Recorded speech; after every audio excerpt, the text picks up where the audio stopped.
So Daphne, would you be willing to help us with a roll call? And once again, Absolutely. if you have any pertinent conflicts of interest, then when your name's called, please disclose those.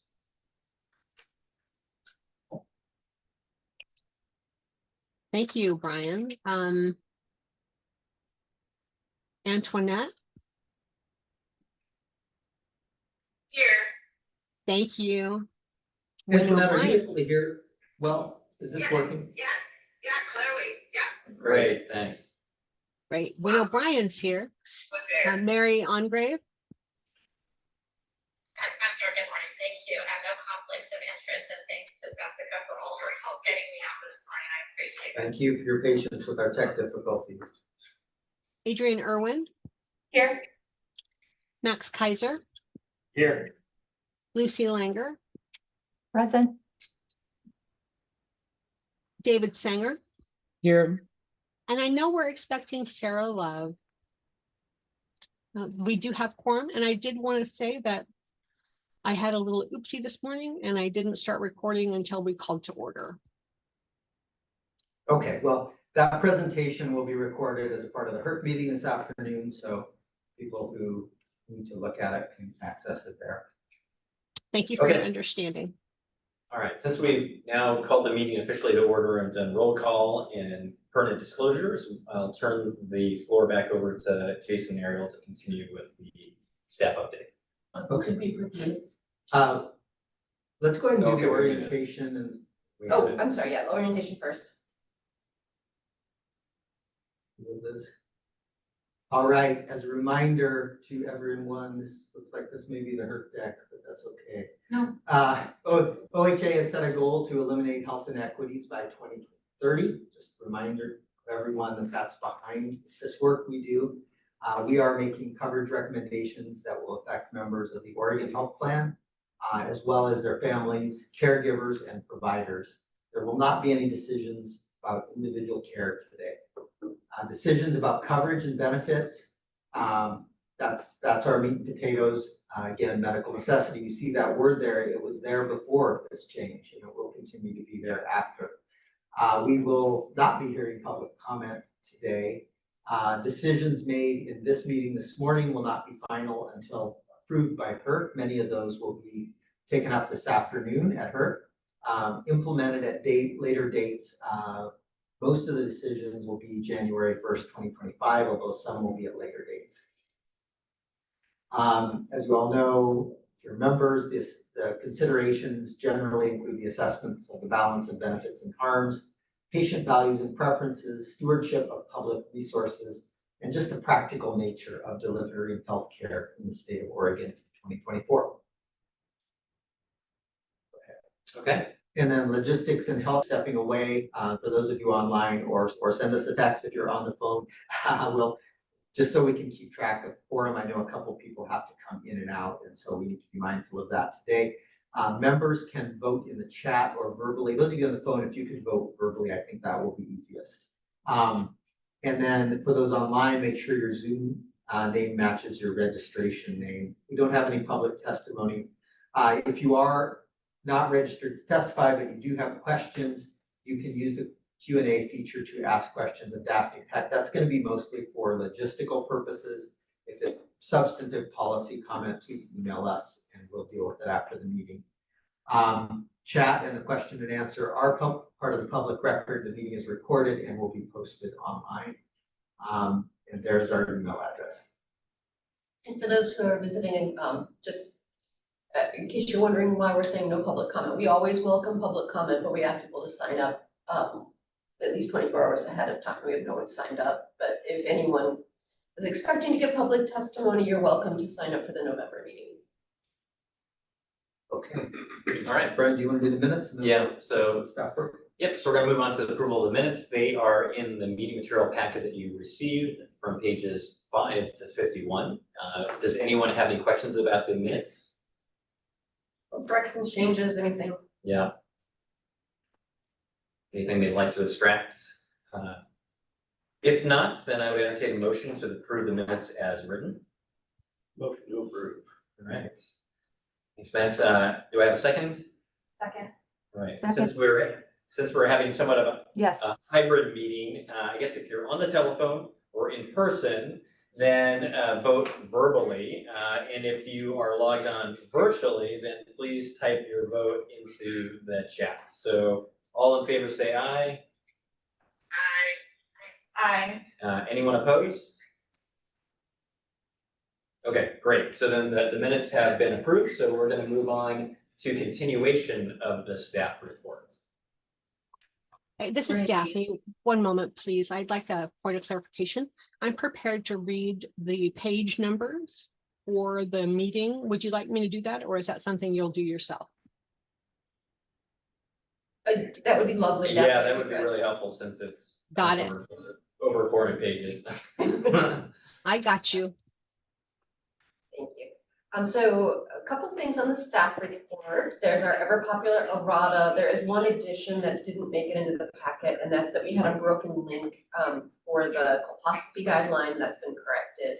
Otherwise, there's the correction that you see on the board. We don't need to vote on that. That's just informational.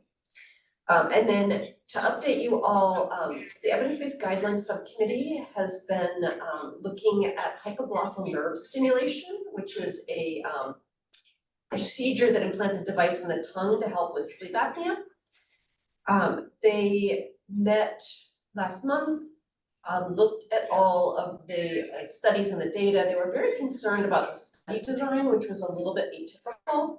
And they felt that the evidence really didn't support coverage at this time, but that there were some outstanding studies that were possibly going to be published.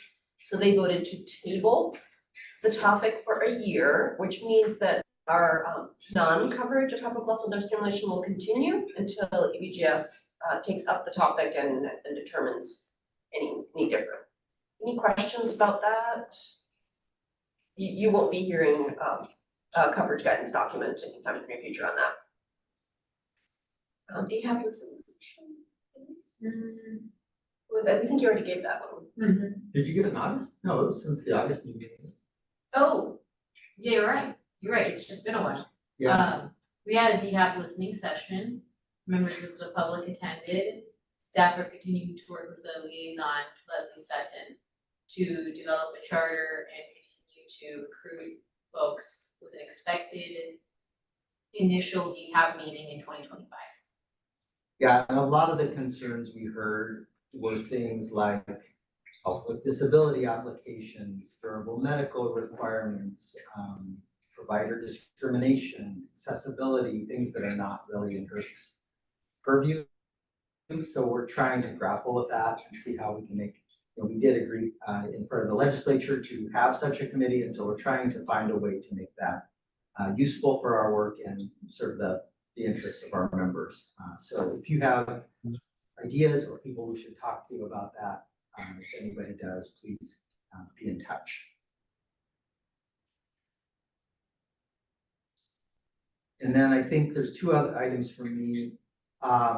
One is Daphne sent out a meeting materials survey. We got 12 back. Thank you to those who replied. If you didn't, please look that up and reply. The reason we sent that out is because a lot of work goes into that packet. We want to make sure we're making good use of our staff time. We want to make sure it's serving you, you're able to use it.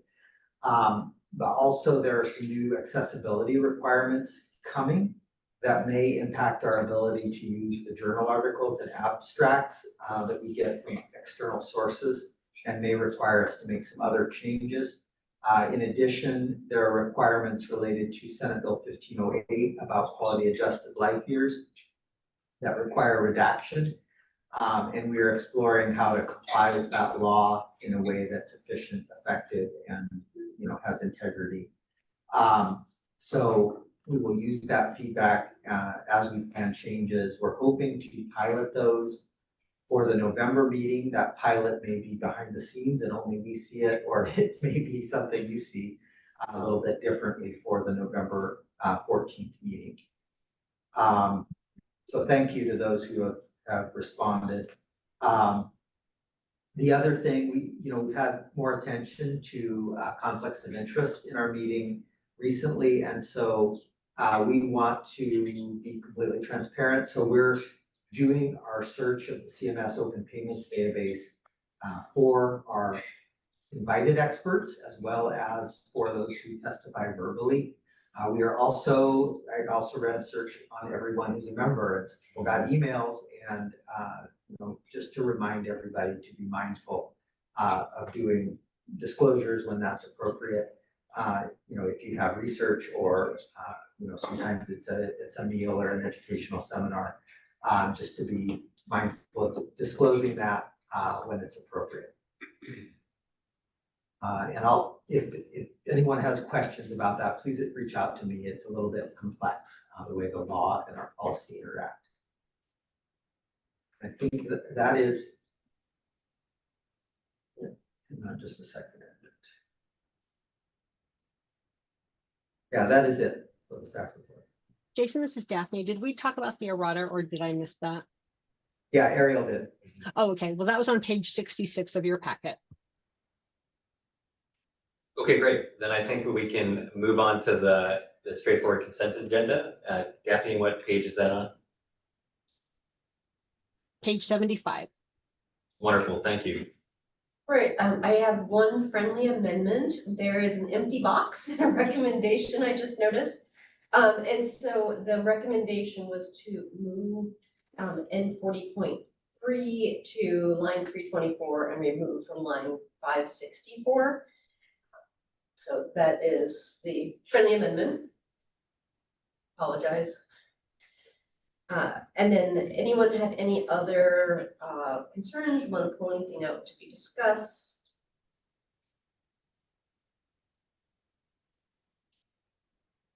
Okay, hearing no comments or questions, then we would move on to voting on the consent agenda as discussed by Ariel. Sorry, this also includes the handout you received a couple days ago, the Behavioral Health Advisory Panel's code. Oh, I'm sorry, and we also have some guidelines. So this was just the table. Oh, this is table, okay, sorry. Yeah. So then we move on to the guideline note changes, the straightforward. Page 78. So first of all, we were asked to reorganize the continuous glucose monitoring guideline. It doesn't really change the intent, it just makes it more usable and clearer for the CCOs. We also did our yearly update of a preventive services guideline to update the date of the U.S. Preventive Services Task Force, and also the HRSA Women's Health, the date of the retrieval for that. And then we updated a couple of links, basically housekeeping. For guideline note 44 for menstrual bleeding disorders, there was some confusion by some reviewers about what we meant, so we have clarified some wording about not needing documentation of anemia. And then there's a recommendation to delete guideline note 188 because the diagnoses are not on the lines referenced and the procedures are now diagnostic, so the guideline is not needed. Any questions or concerns? This is Daphne, excuse me, but I wanted to let you know that Sarah Love has arrived online. Welcome, Sarah. Welcome. And then the last item was the handout that you received, which was the Behavioral Health Advisory report. So the Behavioral Health Advisory Panel met last week. They had essentially maybe 10 coding changes that they recommended. Does anyone want to discuss any of those? Any concerns? All right, that is the end of the consent report. So once again, any questions about the consent report? Hearing none, then I would entertain to approve the report as presented by Ariel. Motion to approve. All right, is there a second? Second. Thank you. So we'll go ahead and vote once again, unless you're on virtually, we'll vote verbally, otherwise type it into the chat. All in favor say aye. Aye. Aye. Aye. Thank you. All opposed, say nay. Okay, the Motion consent. passes. Great, sorry, Daphne. Okay, so the consent agenda That's all has right. been approved. And so we will then move on to the HCPCS code. Ariel. Page 84. Thanks, Daphne. So I just to remind you all, CMS, for reasons unknown to anyone, has decided to publish HIC picks quarterly. So this is the October HIC picks. These are just the ones that we need to act upon. There are 2 new vaccine codes, which we made a change at our August meeting that all vaccines are going to actually be ancillary, exempt, so they're always covered because of coding issues that a lot of providers are having, but they will also appear on line 3 just for clarity and visibility. Just as an update, as far as the vaccine program is understanding, as of I believe last week, there aren't vaccines yet for these 2 codes, but they will be soon. There's also 2 PLA codes. So PLA codes are specific to a lab, like a copyrighted lab test. We normally don't review these. These 2, however, are for drug metabolism, genetic tests, which we specifically don't cover.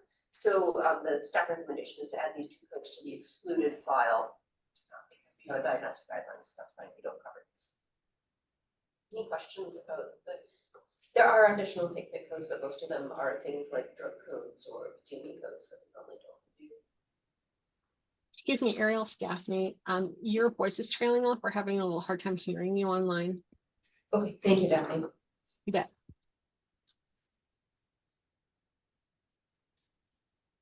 We did vote on that in block. Is Yeah. that correct? Okay, so hearing no questions, then we'll go ahead and vote on the proposed picnic codes. I'll entertain a motion. Thanks. Second. Second. All right, thanks. All right, all in favor, say aye. Aye. Great, so I can see the chat. Wonderful. Anyone opposed? All right, Motion Yeah. passes. wonderful. Thanks. Okay, so we're making up some time. So we're going to move on to the previous discussion items, which has to do with corneal transplants and the transplant guidelines. Ariel? Yeah, so in August, we decided to do some changes to take corneal transplants out of the guideline, the Page solid 86. guideline. As corneas are a little different than other solid organs. However, it was brought to our attention that if we did that, there would be no rule about corneal transplants. So we elected to add back the corneal transplants to the solid organ transplant guideline for clarity, which adds 3 lines to the organ transplant guideline, removes the note that we put in August about it not applying. And it basically just says that you have to meet the general transplant criteria, which are basic, you need to be a suitable transplant candidate. And there already is a call out in those general that you don't have to be a non-smoker because of lack of blood flow in the cornea. Any questions or discussions about the proposed changes? I think we need to vote on that as a separate item itself. All right, all in favor of staff recommendation, or excuse me, entertain a motion to support the staff recommendations. Max, since you seem to do that. Do I hear a second? Thank you very much. All in favor, say aye or vote in the chat. Aye. Great, all opposed? Daphne? Oh, it looks like you're muted or we couldn't hear you there. I'm so sorry. It's the bane of my existence. Motion passes. Thank you. All right, wonderful. Okay, so we are now going to move on to new discussion items. So the first one is going to be ablation for atrial flutter, which is on page 94. Awesome, thank you. So the question here is, how could the coverage of invasive procedures for atrial flutter and atrial fibrillation, how should they be clarified? So atrial fibrillation is an abnormal heart rhythm. Atrial flutter is a very related but slightly different type of arrhythmia in the heart. They can cause rapid heart rates, and they can cause other cardiac issues, especially for people who already have decreased cardiac output or other problems. Typically, people are put on medications to make sure the heart rate stays slow and to anticoagulate the blood so they reduce the risk of stroke. There also can be ablations, which is a destruction of the abnormal area that's producing the abnormal electrical signal in the heart. We reviewed atrial fibrillation about 10 years ago through a coverage guidance process and created a guideline for the invasive treatments. And at that point, there was no guidance on atrial flutter. So the question actually came to us about what should be covered for atrial flutter, but we also decided to kind of widen it out a little bit for atrial fibrillation. It's been quite a few years.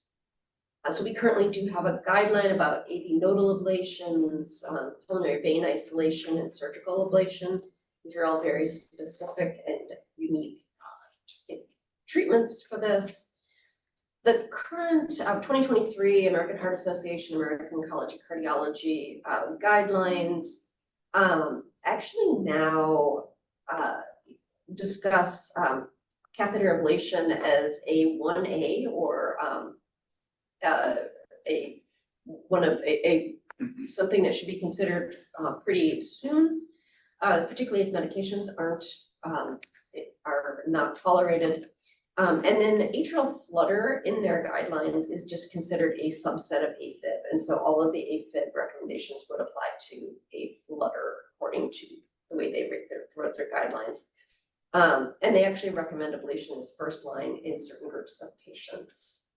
And then they talk about catheter ablation, pulmonary vein isolation, which is a very, like I said, more of a subset of the types of ablations. NICE, which is one of our trusted evidence-based sources, did a review in 2021, and they recommend that if drug treatment is unsuccessful, unsuitable, or not tolerated, they recommend ablation and a couple of other procedures. And then everyone recommends a particular procedure if you're having cardiothoracic surgery for other reasons. Like there's some treatments that can be done during open heart surgery. And private payers are all paying for these types of procedures. So Dr. Sanger and Dr. Khan, who are our members who are cardiologists, both felt that cardiac ablation is a very effective treatment and should be first line. And Dr. Khan educated me about pulmonary vein isolation and how it is different for flutter than AFib. So basically expert guidelines, private insurance, and our highly trusted sources they all consider treatment of atrial flutter to be similar to atrial fibrillation.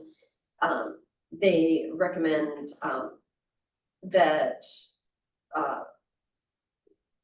AV nodal ablation is preferred. We do cover AV nodal ablation, so the recommendations from staff is to just clarify in our guideline that the ablation procedures apply to atrial flutter as well as atrial fibrillation, which would add some wording as well as a different ICD-10 code. And then other forms of ablation are included on this line for both atrial fibrillation and atrial flutter as first line therapy. AV nodal ablation is slightly different than just the ablation of the actual location of the electrical signal. Transcatheter pulmonary vein isolation should only be covered for atrial fibrillation, so that continues. And then surgical ablation, if you're undergoing other surgeries, can also be done for atrial flutter. So a lot of technical differences, which luckily our cardiac experts were able to outline for me. Does anyone have any concerns, any recommended changes? We're actually not adding the other forms of ablation codes to the line they already pay are there. We're just calling them out in the guideline at that first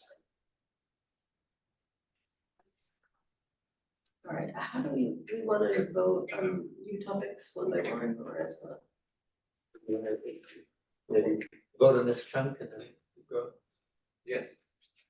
Seems to me we can vote on them individually, so we'll entertain a motion to approve staff recommendations. Motion to approve. All right, is there a second? Second. This is Mary Ann second. All right, thank you very much. All in favor, please say aye or tap it in the chat. Aye. Anyone opposed? Motion passes. Thanks, Daphne.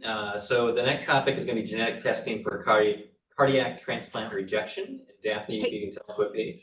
Page 103. Wonderful, thanks. So this topic came to us from CareDx, which is a provider of genetic testing.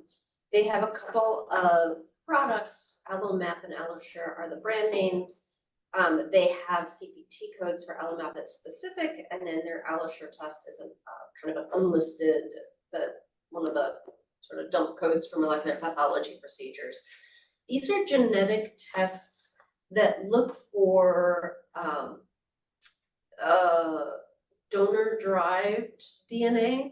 So in a cardiac transplant, you have a heart that is donated from a deceased individual, which would obviously have different DNA than the person who is the patient. So you're looking for donor-derived DNA as a signal for possibly the immune system attacking the transplanted heart. And we currently cover this test, but we cover it at 1 year post-transplant. CareDx asked that we change this to 2 months post-transplant because they have, when we reviewed this almost 10 years ago, it was approved for starting at 1 year post-transplant.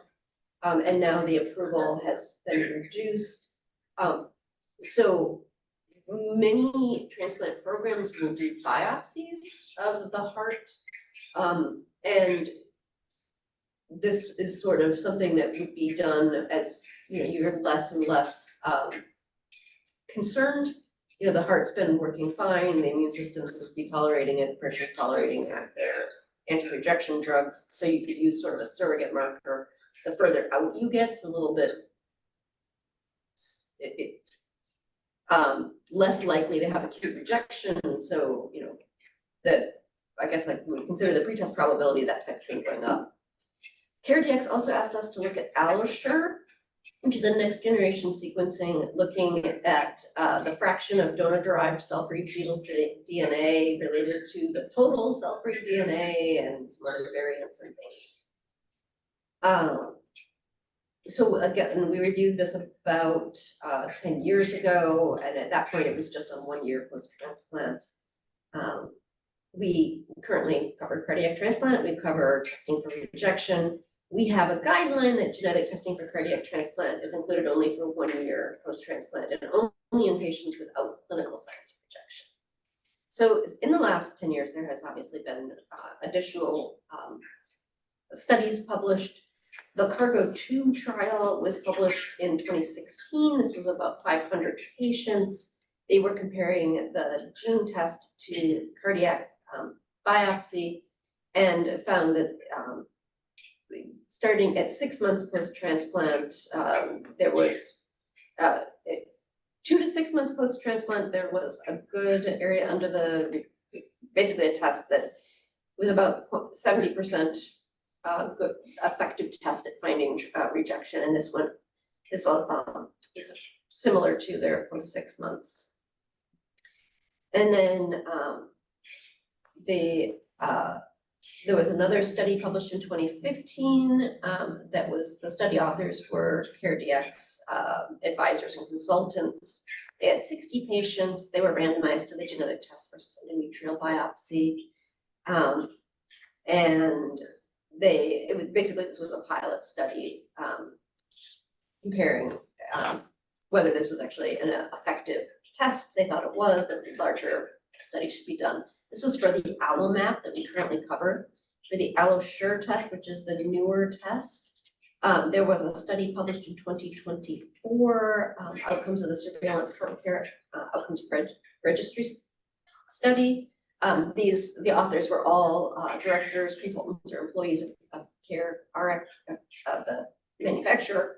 It's a registry study of about 2,000 patients. And they found that the sensitivity was about 32% when you added this test, compared to 60% when you just did the one test alone. But the specificity improved quite a bit. So it wasn't, you found less people with both tests, which seemed really odd to me, but you were more specific that there was actual rejection going on. And then there was a study in 2019, which was a multi-center prospective cohort study, but it just had 33 patients that was basically saying that this was a study that might be useful. The company submitted 3 studies that were all in the evidence review above. Looking at expert guidelines, the European Society for Organ Transplant feels that AlloMap, the one that we do cover now, is a validated test, and it can be done up to 5 years post-transplant. For AlloSure, they noted that there were no randomized controlled studies validating this test. They recommended the AlloMap test that we do cover, moderate level of evidence, strong 4.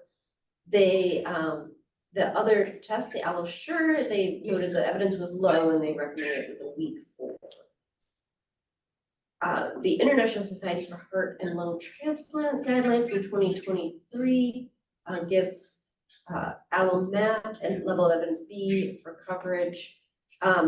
The other studies they say needs further evaluation. So Aetna, Cigna, they cover the AlloMap test. They consider AlloSure to be experimental. Generally, same with Regents and CMS. And I think that, yeah. So previously we reviewed AlloMap gene expression for cardiac transplant. We found sufficient evidence to cover this, but at that point the evidence was limited to 1 year after transplant.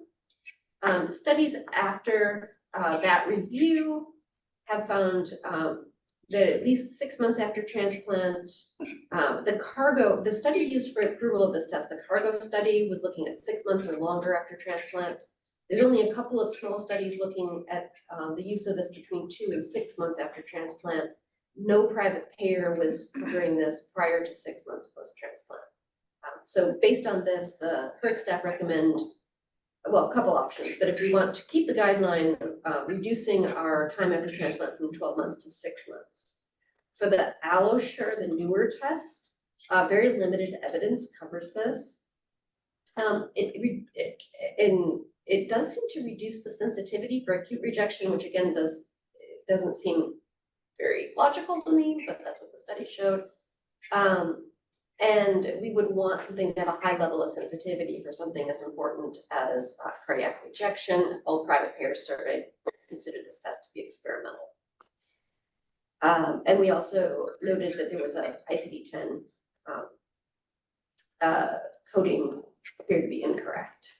So there's a couple options. We could consider just changing our current guideline. We would need to add the code that they use is heart transplant status, Z94.1, adding that to the heart transplant lines, removing it from informational, and then modifying guideline at 151 to allow the specific AlloSure test, or I'm sorry, AlloMap test with the CPT code that's specific for it to be done at 6 months post-transplant, and then to put the donor-derived cell-free DNA is not included on the lines because of lack of evidence.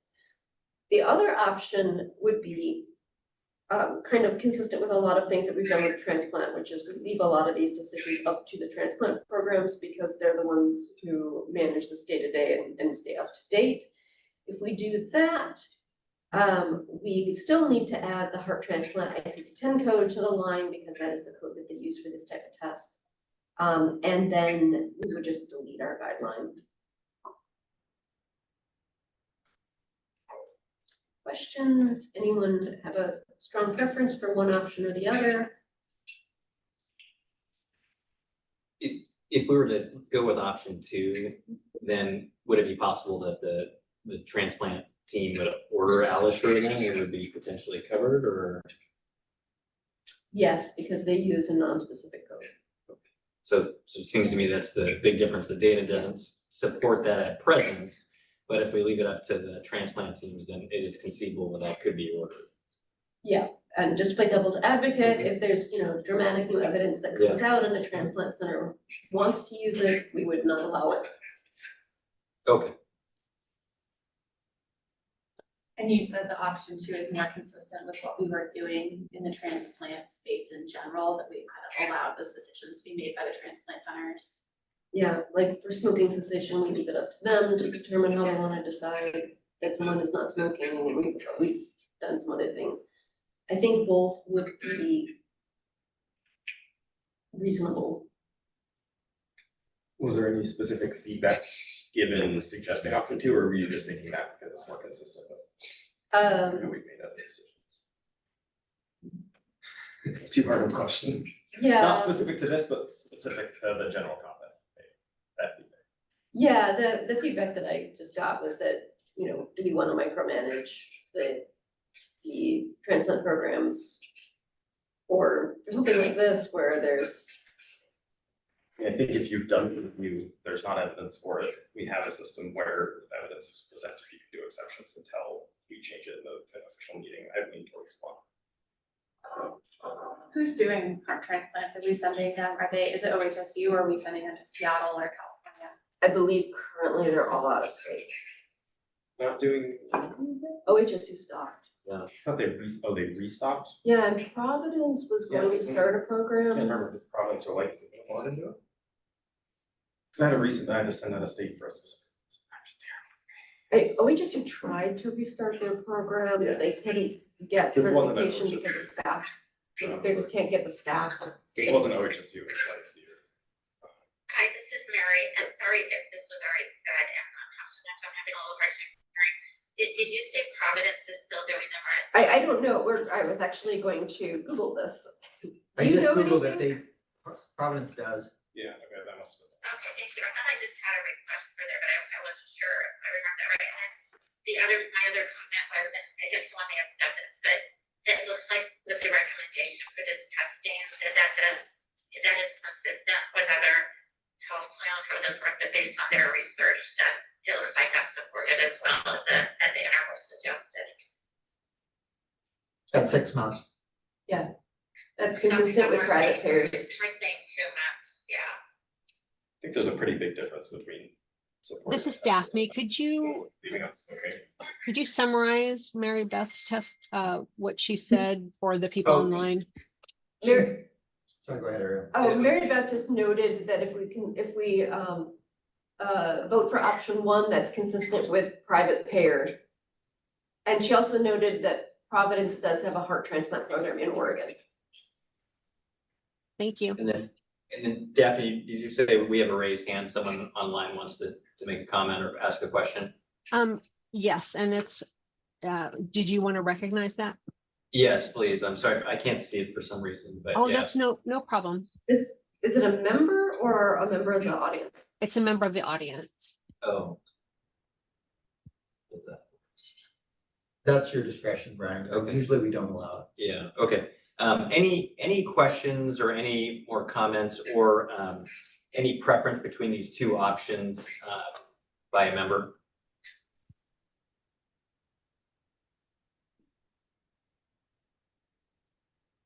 So once again, Max's comment, you were leaning towards option 1, correct? Okay. So hearing no further discussion at this point, then Max, would you like to make a motion to approve staff recommendation for option 1? I would like to make such a motion. Okay, do we have a second? Second, this is Mary. Okay, so once again, we'll be voting on staff recommendation option 1, which would approve testing for up to 6 months for, sorry, I'm getting the names, for AlloSure correct? But we will not be, due to a lack of evidence, covering for AlloMap. All right, so all in favor, say aye. It's the other way around. Oh, it's the other way around. Okay, thank you. Sure, not so sure. Okay, oh, perfect, okay.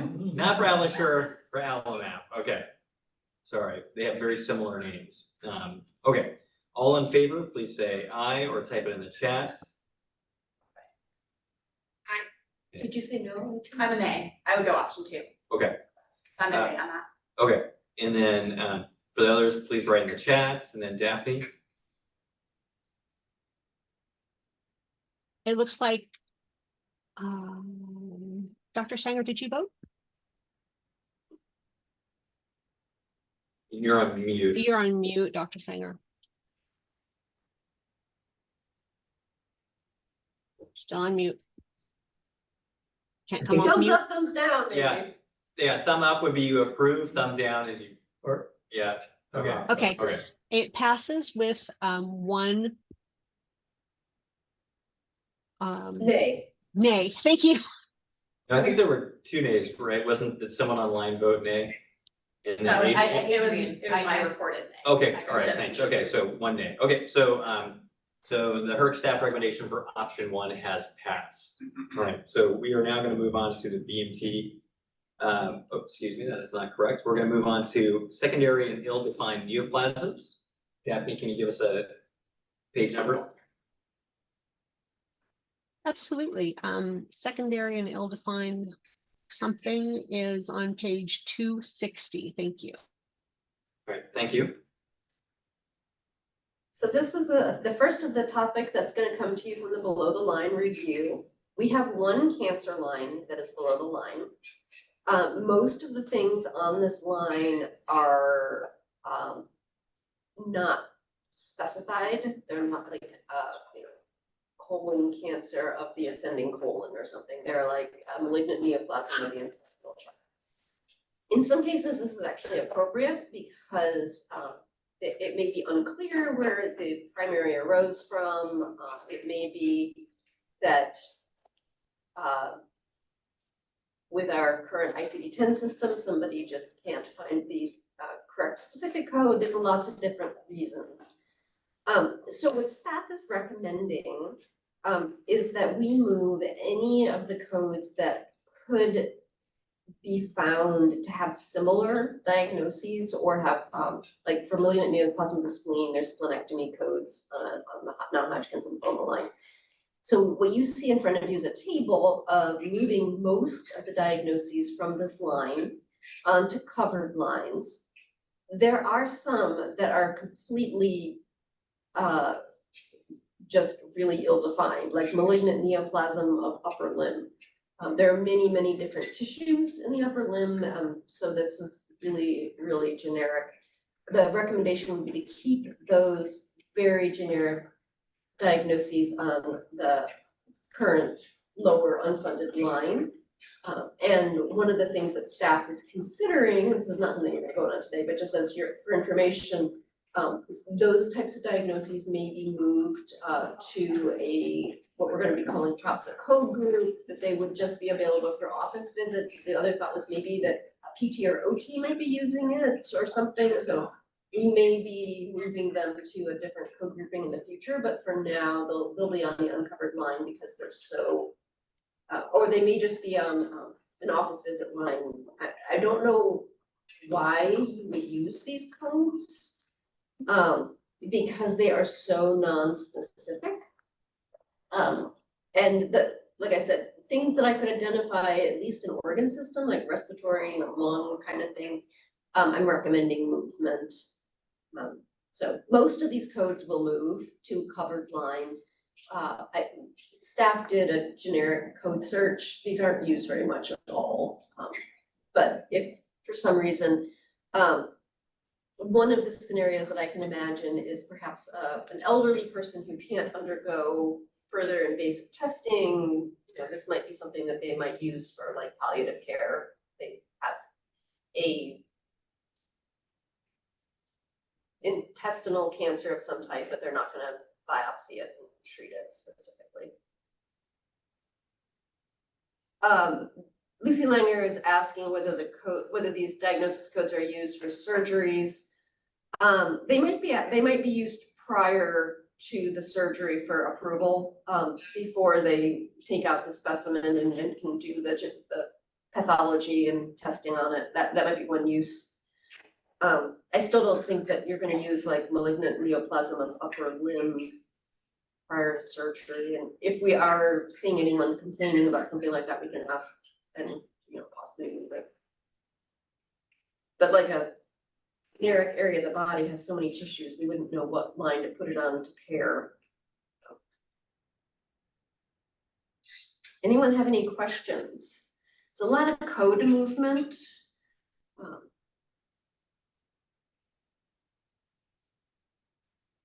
I'm not seeing any Okay, questions. all right, so then I'll entertain a motion to approve the staff recommendations. So moved. Whoa, Two.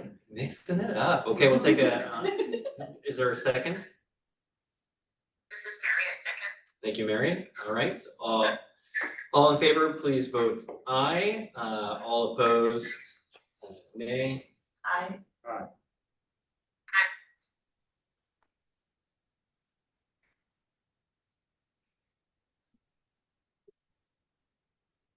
Motion passes. Thank you, Daphne. Thanks. Okay, so the next topic is on Impella devices. Page 266. Thank you. Right. So this topic actually comes to you from staff. Impella is a device that Dr. Bachhuber will be explaining in a little bit more detail to you in a minute, that is used to assist the heart when the heart has a serious medical issue, usually after a large heart attack. We currently have a guideline. This was developed through a coverage guidance in 2020.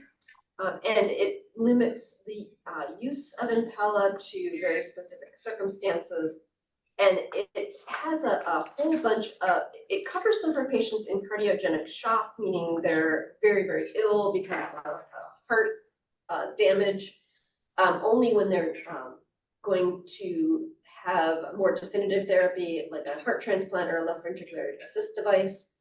However, there was a new study that was just published that found in a small group of patients, because this is a limited, this isn't something that's done in many people, it's reserved for super sick people.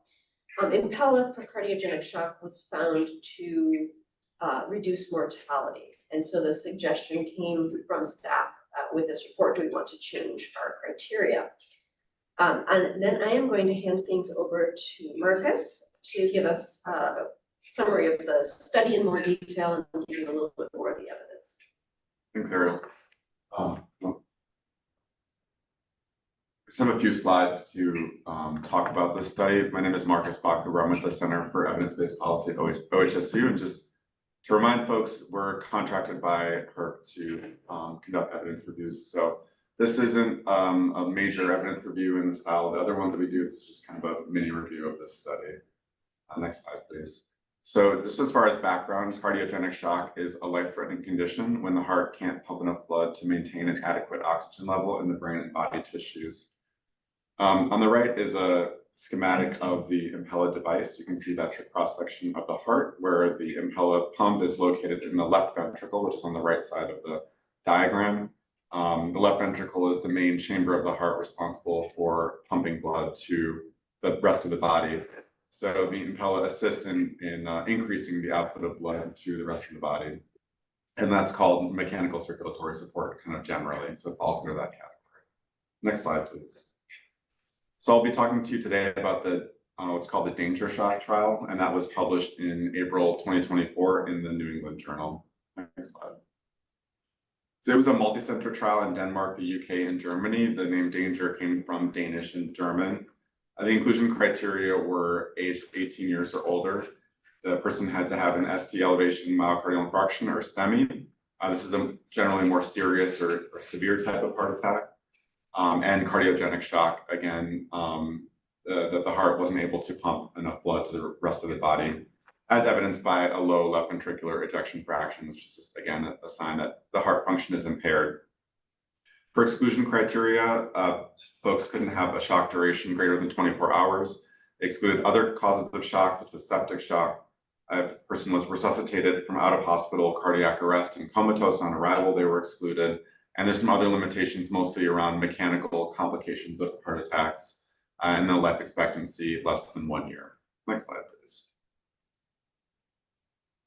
So the intervention was an Impella device for at least 48 hours, and the comparison was standard care.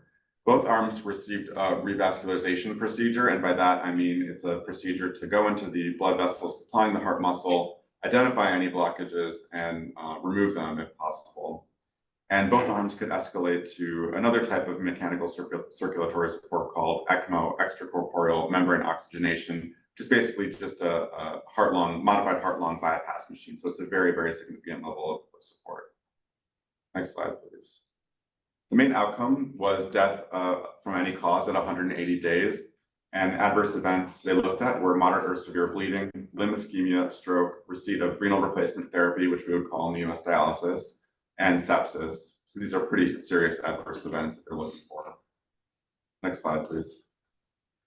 Overall, when I reviewed this, I rated it as moderate risk of bias, primarily due to lack of blinding of the intervention, and there was some imbalance between the two arms, which we'll talk about in a second. So from January 2013 to January 2023, over 1,000 people were screened and 355 were ultimately enrolled, about half in the Impella arm and half in the standard care arm. There's a little bit of crossover. It was rare though. Some standard care participants received the Impella, and not everyone randomized to Impella received it. And the arms were fairly well balanced, except for there was more hypertension in the standard care arm and more diabetes in the standard care arm. There was also higher use of additional circulatory support, or ECMO, in the standard care arm. See there. Next slide, please. So overall, the results, the risk of death was lower in the Impella arm at 45.8% than in the standard care arm of 58.5%. And again, I think this is a reflection of how serious this condition is, because you can see in both arms, around half of the people died. And there's that hazard ratio that you can see there with that is statistically significant. Next slide, please.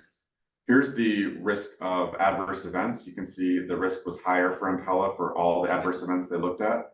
Most importantly, moderate or severe bleeding, limb ischemia, dialysis, and sepsis with a positive blood culture.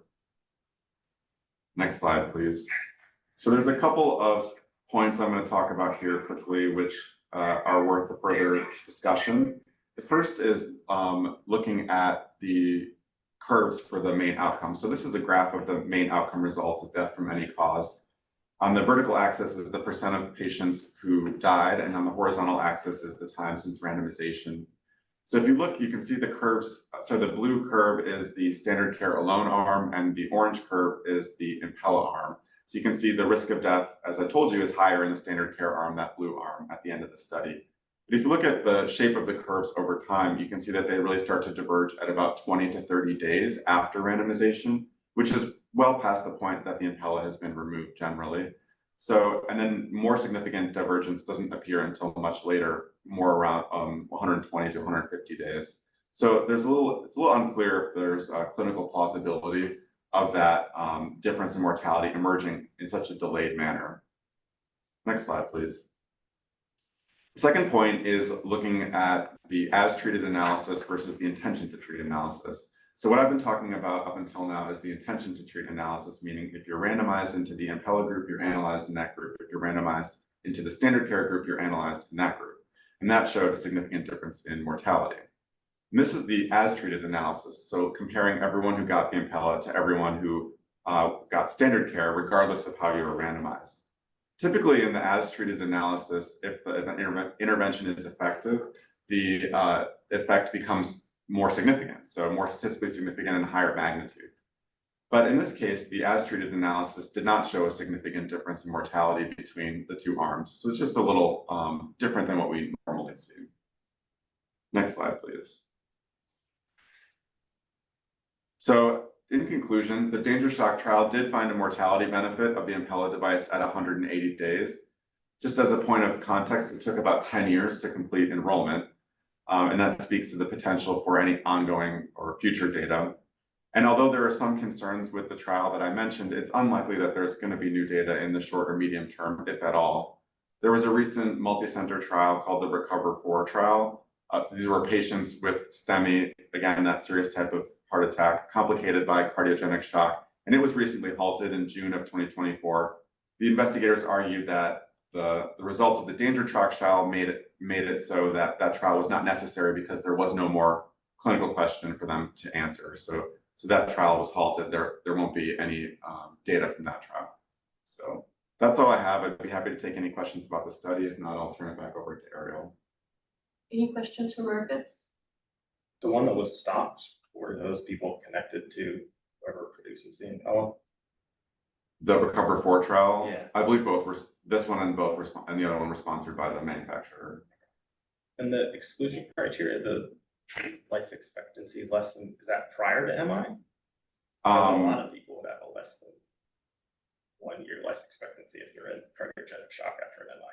Yeah, I think that was based on the knowledge about the patient prior to MI. Okay. Yeah. Just make And- it Those criteria are always a little bit, who's Yeah. judging, how are Yeah. they judging?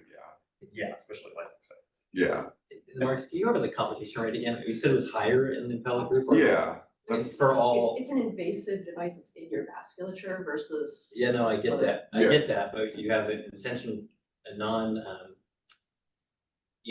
the non-intention to treat analysis didn't show a benefit, right? Yeah. It's weird that they diverged so far after the event and there's more complications associated with the device, so. That's correct. So I'm just trying to understand this better, Yeah, so if you go to slide 9, because we don't wanna harm people, right? I mean, if it's not actually benefiting them. that's correct. So. I think I have an input as to why the curves diverged late. It's usually, I mean, I do these devices. Usually it allows the patients to make it to surgery. That's the point, is that these are patients who are so sick that the surgeon turns them down. And this allows them to kind of stabilize and have their infarct kind of maybe, things get their blood pressures, everything kind of get to the point where they can tolerate the risks of open heart surgery. Or even PCI, sometimes they're even too sick to go, we think that we can't even, take them back to the cath lab. So the reason why it diverges late is that you're seeing the fact that these are really, really sick patients to begin with, but that they get the surgery or they get the coronary revascularization later. And then, you start to see all of the trials on the benefits of bypass surgery. They show mortality benefit that it looks similar to this. It's just basically shifting the benefit further forward on the x-axis. Does that make sense? That does, and that's very helpful. Yeah. If you wanted to talk more about the adverse events, or if that answered your questions, it's fine. I see a lot of the adverse events in the Impella. A lot of times it's because the device moves. It also, it's a indwelling pretty huge catheter in the femoral artery. So it's usually vascular complications, or it goes too deep in the ventricle or pulls out, something like that, and then that's most of the problem. On the other hand, maybe you're using less pressors, and so then there might be less side effects from using all the pressor drugs that we use for shock. Yeah, so in this slide, the blue is the Impella device and the red is standard of care. So you can see that even the standard of care folks had a lot of these complications. The ones that were more elevated in Impella were the bleeding, limb ischemia, again, probably due to the large catheter, and then sepsis and renal replacement therapy. Yep.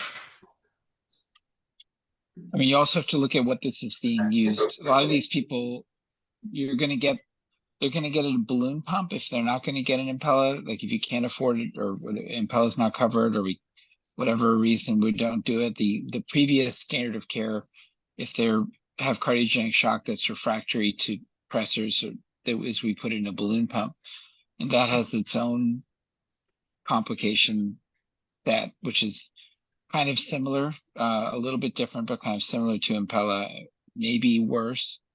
So this trial didn't randomize people to an intra-aortic balloon pump, but it was, I mean, I don't know how many people got a balloon pump in this trial in the control group. It was difficult to say, but my understanding from reading it was that that was an option for all the standard care people to get a balloon pump. Yeah, so balloon pump is kind of like the older technology that has a lot of drawbacks, but potential still has value.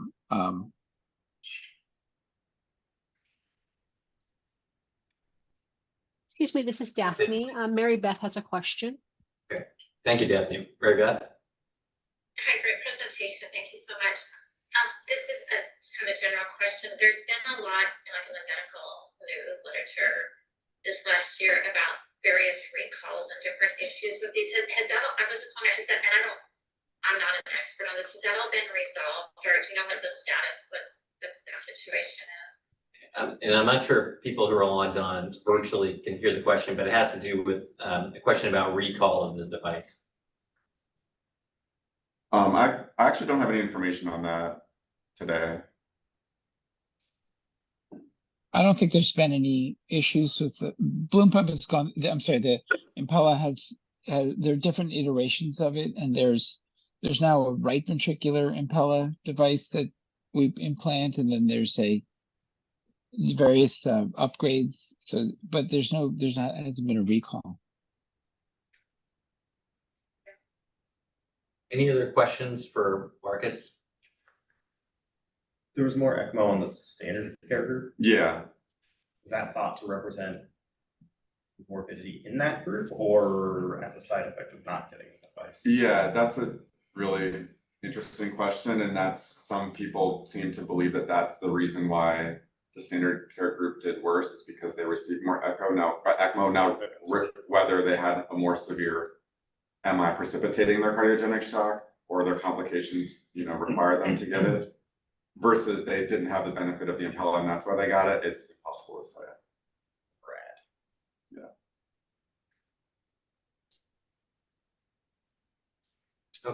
Okay, thank you very much for the presentation. That was very helpful. Ariel? Yeah, so what staff took away from the evidence report that Marcus prepared for us was that there was a decreased mortality. The study had issues, but it does appear there won't be any future studies on this group. And so this is likely to be considered going forward, probably standard of care. All private payers are actually paying for devices such as Impella for cardiogenic shock. So the staff recommendation is to modify our guideline that deals with things like Impella and basically take away all of the limitations for cardiogenic shock that we currently have. So it will still be available during high-risk PCI, and then it will be in patients with cardiogenic shock. It won't be required to be bridging to other therapies. Can we put that restriction initially because there wasn't good data? Was this one that was like the wrong size? The studies were actually small. This was a study. Kat Livingston was the right. lead I think on it was this. literally my first meeting. That's what I'm kind of reaching back. From what I remember, there wasn't really data. It was standard of care. The studies that were done in the wrong size. So we kind of said, sure. I don't remember why we put those limitations. I think there was, Because usually it's because that's how it's approved, or that's generally, there's some. there were, I think, two narratives, not narratives isn't the right word. There was a series of recommendations, I believe, that came out of VbBS, is that correct? There was a So full they report. recommended against Impella for cardiogenic shock because of lack of proven benefit, possibility of greater significant harms, and significant increase in resource allocation. And no studies were found in non-ischemic cardiogenic shock. There was a lot of attention on this Yeah. by And then advice and patients, and Yeah, and then it was stated that use of this for a bridge to LVAD or transplant was not studied, but was appropriate based on expert opinion. So I think the whole cardiogenic shock was added just for that small population based on expert input. Right. So now coverage of a cardiogenic shock would be based on the danger shock trial.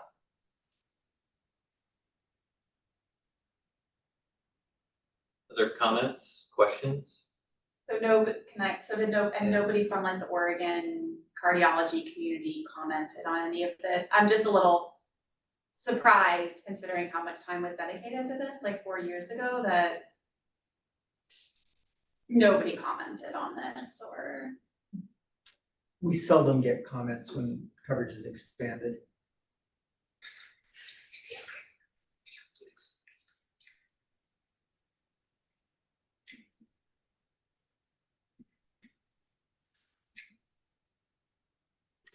Any other comments, questions? If not, I would entertain. Can I just clarify? So we're going to now shift the coverage so that we're covering Impella in these restricted circumstances. Is that correct? So the coverage would actually expand. Right now we cover Impella for cardiogenic shock as a bridge to LVAD or transplant. Now it will just be for patients in cardiogenic shock. Yeah. Okay, that's appropriate. Yeah, I mean, that's what we do. That's kind of the standard of care now. Okay, yeah, so all those other areas, you can see the red line that's striked out, yeah, to expand it just for cardiogenic shock. Yeah, it's what we do. I mean, we don't use it for all shock patients. I mean, there are vascular contraindications to Impella. There's questions, sometimes we don't do it because of futility. I mean, so there's reasons why we don't do it, but yes, it's an option. Yeah. Okay, so once again, I would entertain a motion to approve the staff recommendations as just discussed.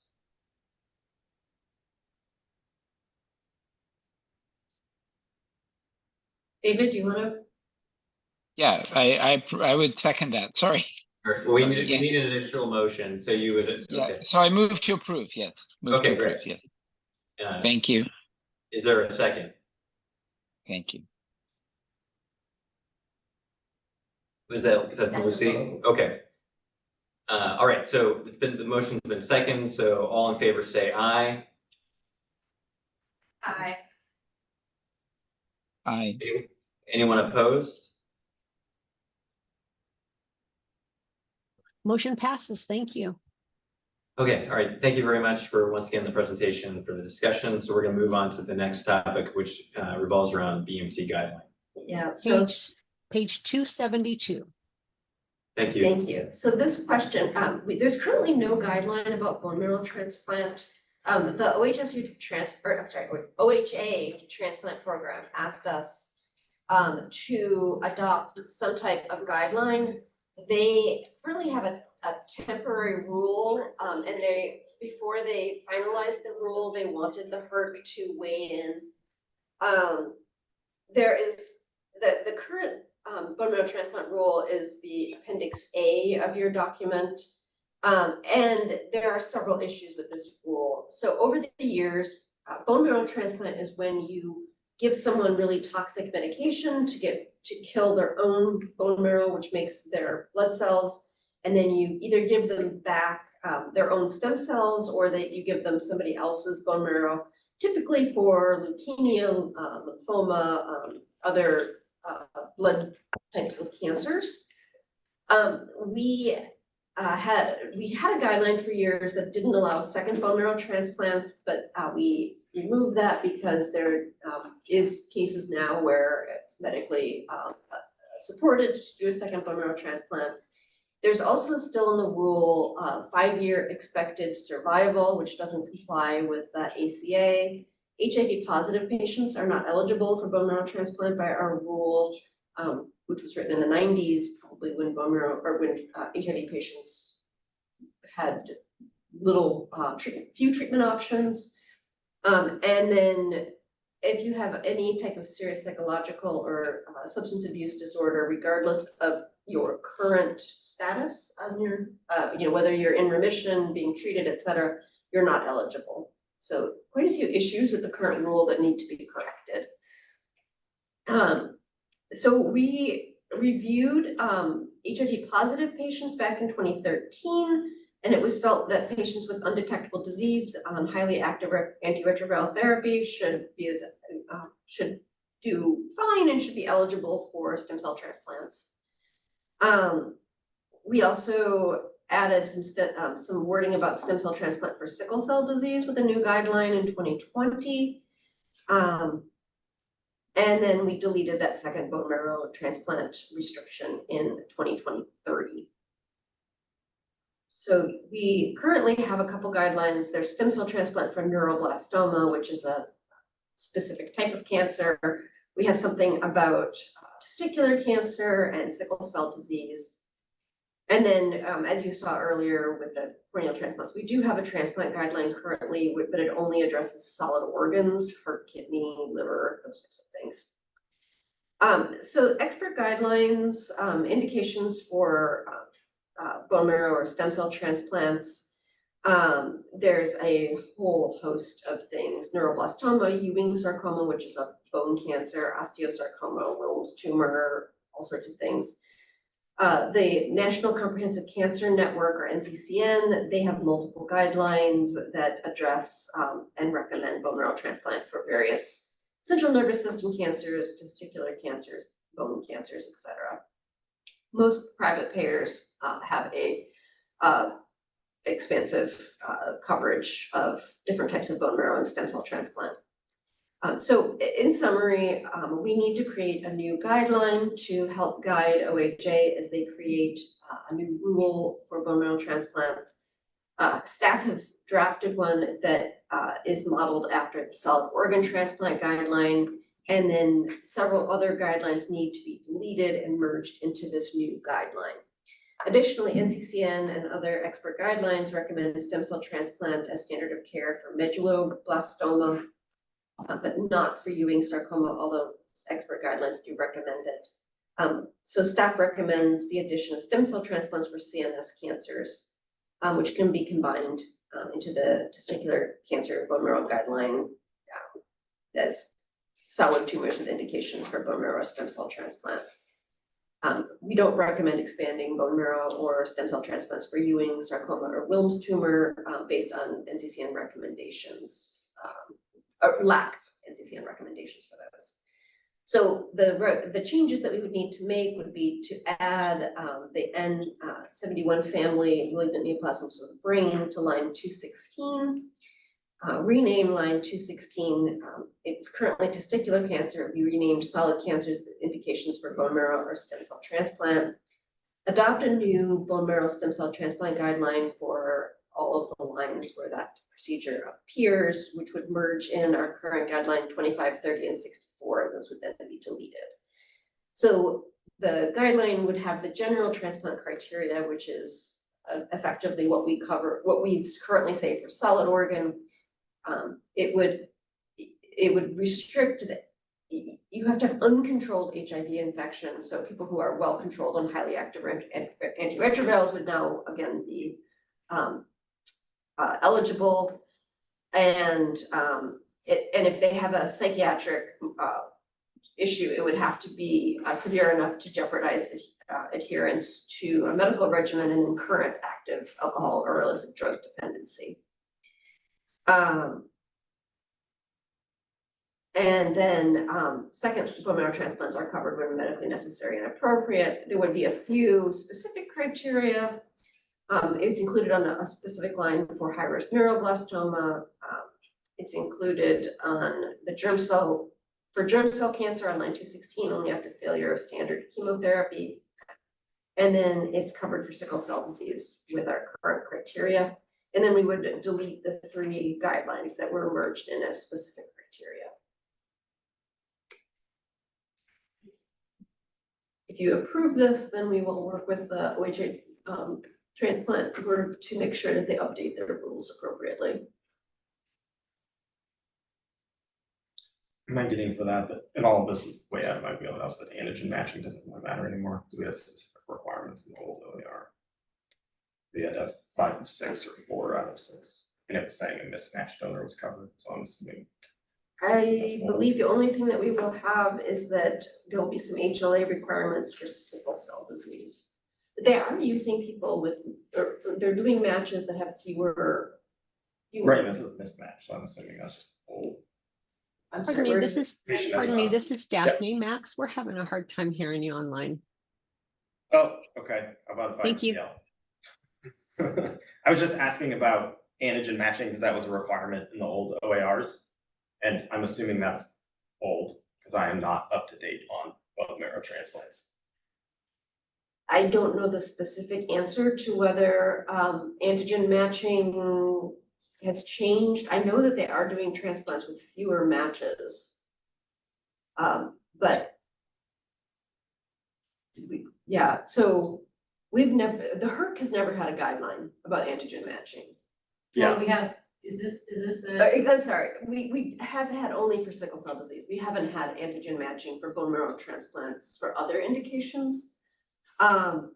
We could work with the OHA transplant team as they revise the rules and look at that. there is, the current rule does have a match. Right, that's my question, is I don't know if that's old or if that should be included. And right below that, it talks about donor leukocyte infusions with some specific requirements too, and I don't know if we need to include those either. If you go back to the old, Yeah. or I guess current, old, Current- then made current current again, number 3 is about donor leukocyte infusions as well. Those are just the 2 topics that seem to touch on in the old one, and I'm not sure if those are still current and applicable or not.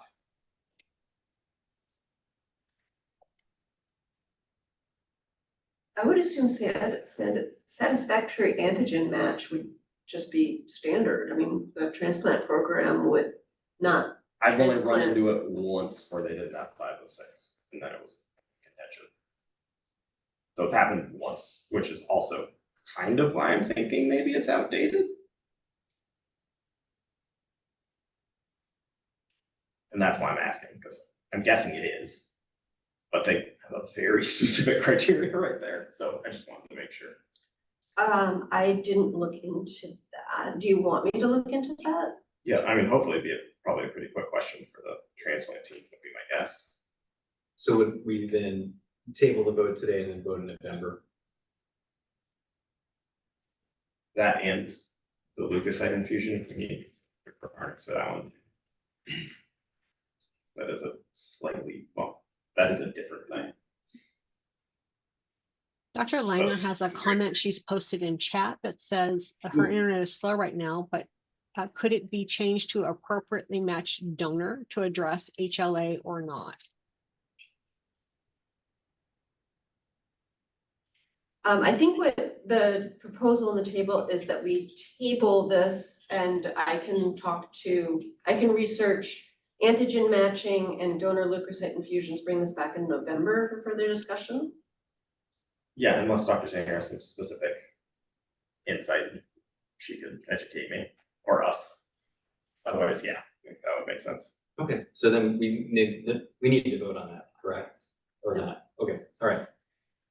Then I guess so Max, thanks. So we'll table this, we'll bring it back to the November VbBS meeting. Okay, so moving on then to trigger point injections. Yeah, no problem. Apologies. That for would the be record. page, oh, sorry, that's page 295. Okay, all right.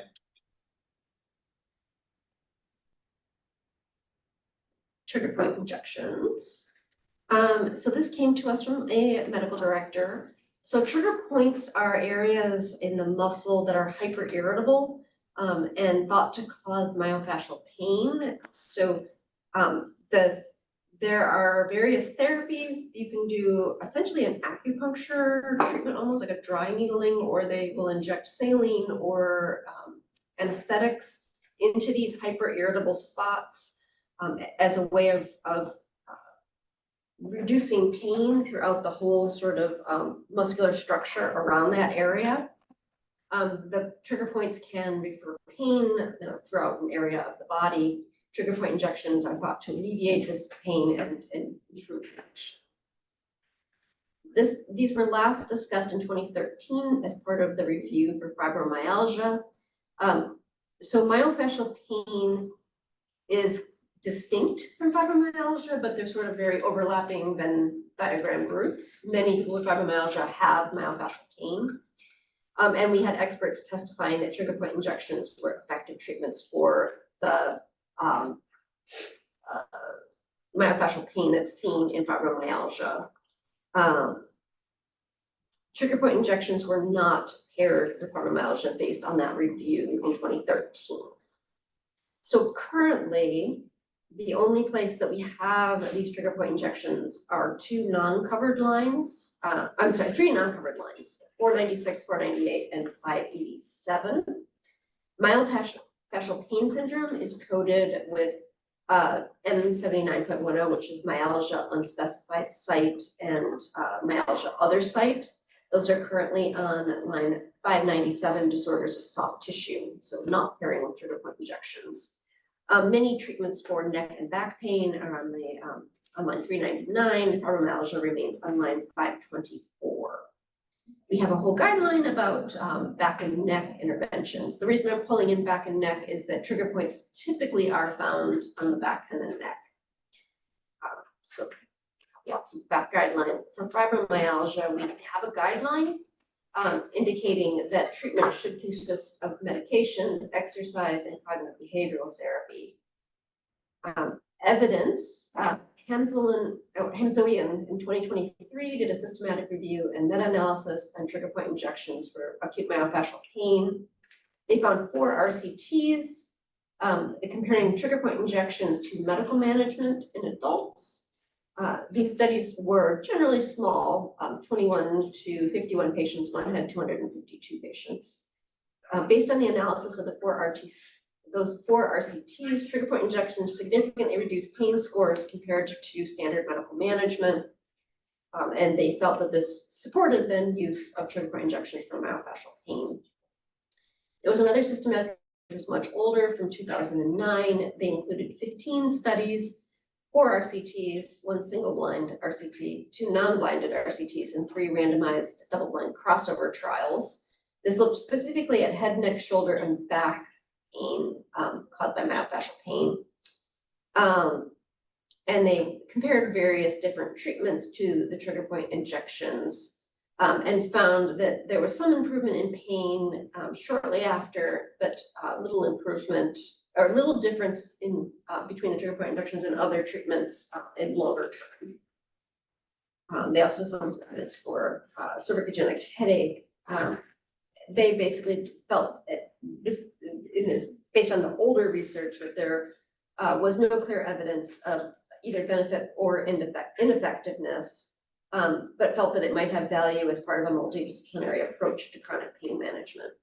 There's a quite old Cochrane review from 2008 looking at injection therapy. They found one trial that trigger point injections with corticosteroids were not different than placebo injections, and basically concluded that placebo was just as good as steroid. Expert guidelines, the American College of Occupational and Environmental Medicine has invasive treatments for low back pain. They have a guideline published in 2021. They looked at 1 high quality and 5 moderate quality studies. Trigger point injections are not recommended. Moderate confidence of treatment for acute low back pain. They may be recommended, a low confidence C recommendation for subacute or chronic low back pain if it's not resolving with other treatment. And noted that repeat injection should be linked to subjective and objective improvements in pain function. And they did not recommend glucocorticoid injections. The North American Spine Society, their 2020 guideline noted there was insufficient evidence to make a recommendation for or against use of trigger point injections for low back pain. The American Society of Anesthesiologists, their chronic pain management, that very old guideline from 2010, felt that trigger point injections may be considered for myofascial pain as part of a multi-unit management, pain management. Private payers, are covering trigger point injections for myofascial pain with anesthetic and or corticosteroids, and then repeat, you have to show some objective improvement in pain level for at least 3 months. And yeah, so normal saline corticosteroids or local anesthetics are typically covered by private payers. The local coverage determination by CMS is that it's medically reasonable to trigger point injections for myofascial pain with a diagnostic criteria for what myofascial pain is. And you've tried non-invasive conservative therapy as first line. So Dr. Melissa Novak, an OHSU sports medicine doctor, was consulted. She agrees with the evidence that neck and back pain alone do not respond to trigger point injections. You need to have this myofascial pain. So again, this is kind of a multimodal. So people with fibromyalgia, people with low back pain, and people with myofascial pain are overlapping groups, but they're not 100% the same. So someone with just chronic musculoskeletal low back pain may not have myofascial pain or may have myofascial pain. They're partially overlapping. So essentially, in summary, the evidence from, RCTs and systematic reviews show that trigger point injections are effective for reducing myofascial pain. And should be, and expert groups recommend them as part of a multimodal approach to pain management. Private payers are covering trigger point injections for myofascial pain. The evidence doesn't show any clear benefit of placebo for trigger point injections for just straight up neck and back pain without myofascial pain, and expert guidelines are kind of, may or may not recommend it or could be considered. Currently, trigger point injections don't pair with any diagnosis that has any evidence of effectiveness. So HERC staff recommend removal of trigger point injections from the 4 current lines because they don't have any diagnoses that pair for them. And then our recommendation is to add trigger for myofascial pain with a new guideline. So essentially, we would remove the 2 injection codes from the, actually there are, I apologize, I said 3 lines earlier, it's 4 uncovered lines. We would add the 2 ICD-10 codes for myalgia to the back pain line, 399, and also keep them on an uncovered line. We would add the trigger point injections to conditions of the back and spine. However, coverage would be limited. So even though we put them on the back and spine line, the coverage would be limited by the guideline to myofascial pain syndrome in the back and neck. So you can't just have garden variety back pain, you have to have myofascial pain. And we would have initial criteria, you have to have myofascial pain, you have to have failed 3 months of conservative therapy, there needs, trigger point injections are part of a larger rehabilitation program, and the injection should only include anesthetics. I realize private payers are paying for corticosteroids, but the evidence actually shows that they're just as effective as placebo, so they have more side effects, so placebo or anesthetics. And then repeat injections would only be if there is at least 50% pain relief measured on the same scale pre and post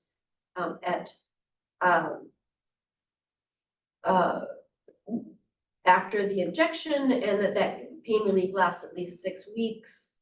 And the patient is involved in a multimodal treatment program, and there's no more than 3 sessions for 12 months. And then it's not medically necessary for back and neck pain if you don't have myofascial pain. Questions, comments? So the data was only that first study you talked about, right? That was the only data supporting it, and that was only in acute myofascial, right?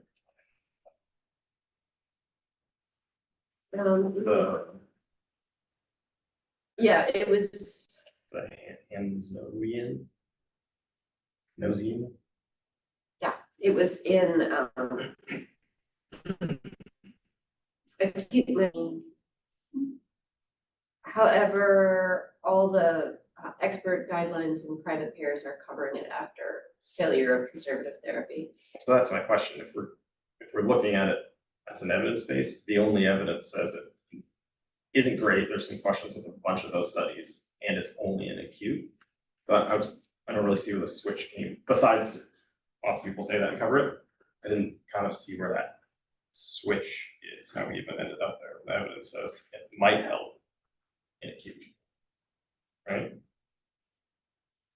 Yes. okay. So, that, So are you thinking we should just leave them on the uncovered, the 597? I don't find that incredibly convincing. And that would, If it was, I think there's a much bigger discussion about how to do the guideline note. okay, So at least in my experience, myofascial pain syndrome is not. I'm not sure there's a universally agreed upon diagnosis, and it's all contexts that have discrete trigger points. So at least CMS has a definition, which I think needs some work too, but it says this is what a trigger point is, this is what myofascial pain syndrome is. You have to have these diagnostic criteria, that would be part of it too. Some parts of how that's worded don't make sense to my brain, why it mentions disability twice, but that would be just if we're getting into that part of it. I think there has to be kind of significant.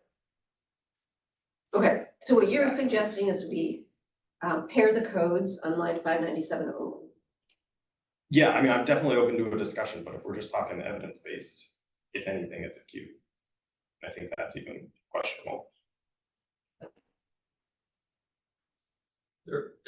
Other comments, questions?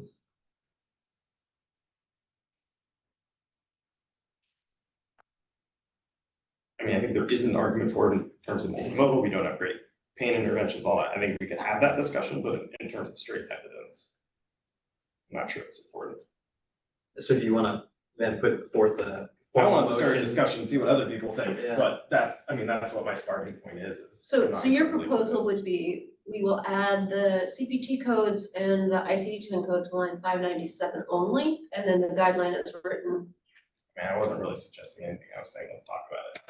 Okay, well, that's what I But yeah, am suggesting okay. based on your comment. Yeah, I would lean to leaving it uncovered, Uncovered. and if we wanna get into what a trigger point guideline would look like, we can also have that discussion, if that's a little more involved as well. But yeah, my initial starting point would be leaving it uncovered. Because you don't believe the evidence supports, that is it, is that what you're saying? Yeah, I mean, the only, and it especially doesn't talk about chronic, right? It only talks about acute, and even that evidence, I think, is questionable. But there is a different tack that says we're not looking straight at the evidence, we're talking about a multimodal, difficult to Right. diagnose, address, is so relatively inexpensive and relatively low invasive procedure. What are things like CBT, even less invasive and more effective, you know, there's Right, some other things that we could focus on. looks like Sarah has something to say. Yeah, I would just say I do agree with the staff recommendations, but I totally appreciate that the evidence is looking at more acute pain. And I personally do these in my office, and my colleagues do these. We don't tend to use the steroids, just the anesthetic with the saline. But with chronic pain, we can get some really good results with them. But again, making sure that we get it properly defined so folks know how to cover those CPTs.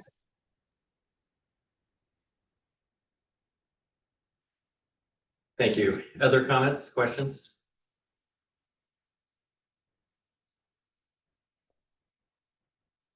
So from a procedural standpoint, then we would vote on the staff recommendations. If the staff recommendations do not pass, then we would entertain a motion as outlined by Max. I mean, you can vote in on whatever motion Okay. somebody makes. Max, and are You can you, also tell us to go back and, think through other issues. yeah, I guess, are you, forcefulness in this that you would put forth a motion? Sure. Okay, so, The revised motion would, number 3, it would not add those codes to line 399, it would actually add them to line 597, which it should have done anyway. And then the first paragraph of the guideline would be deleted, because that's listing when it would be on 399. But then we would still talk about, we would still approve the guideline note. The guideline note without the first paragraph, it would be initial treatment and repeat treatment as written. But it would be Okay. only for line 597, although you'll be seeing it again next year for. Right. then I would not propose that yet, because I would talk about some changes to the guideline before. Okay, what changes? I think we need a definition of how to define biofashion mainstream, so usually kind of what the definition of a trigger point is. CMS has one. I mean, this is basically the CMS guideline. I think including those, I'm not sure I would strictly use how CMS defined it, because I think it's a little confusing and repetitive Okay, so as this, well.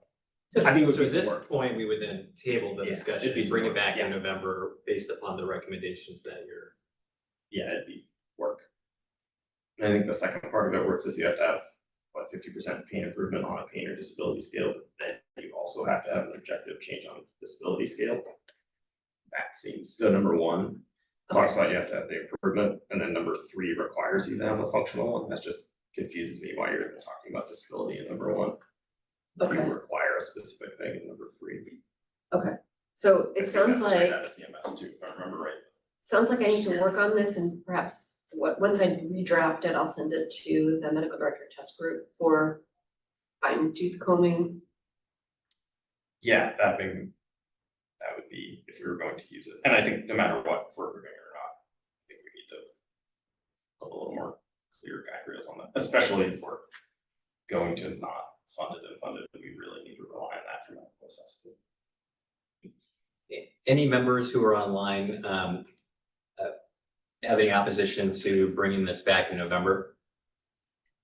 No, I think that's a great idea. I do want to continue this discussion. Do you have anything that you want me to consider, Sarah, while I'm looking at this again?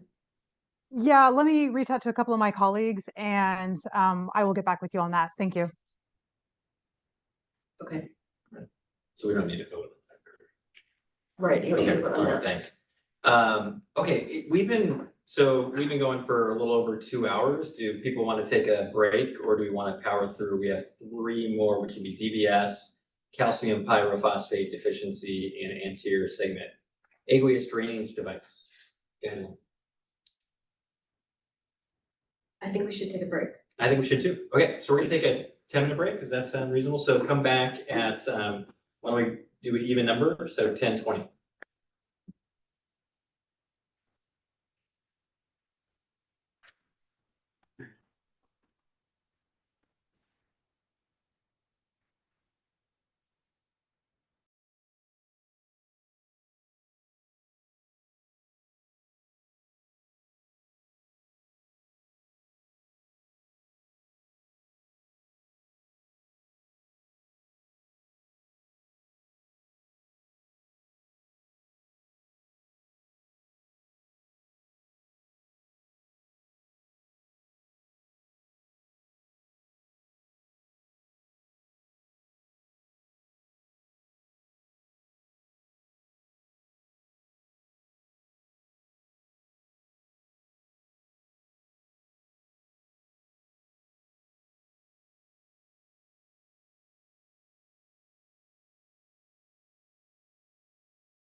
Hello, everyone. We're waiting for folks to rejoin.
Okay, all right, we're gonna get started again. So we're gonna dive right into deep brain stimulation for dystonia.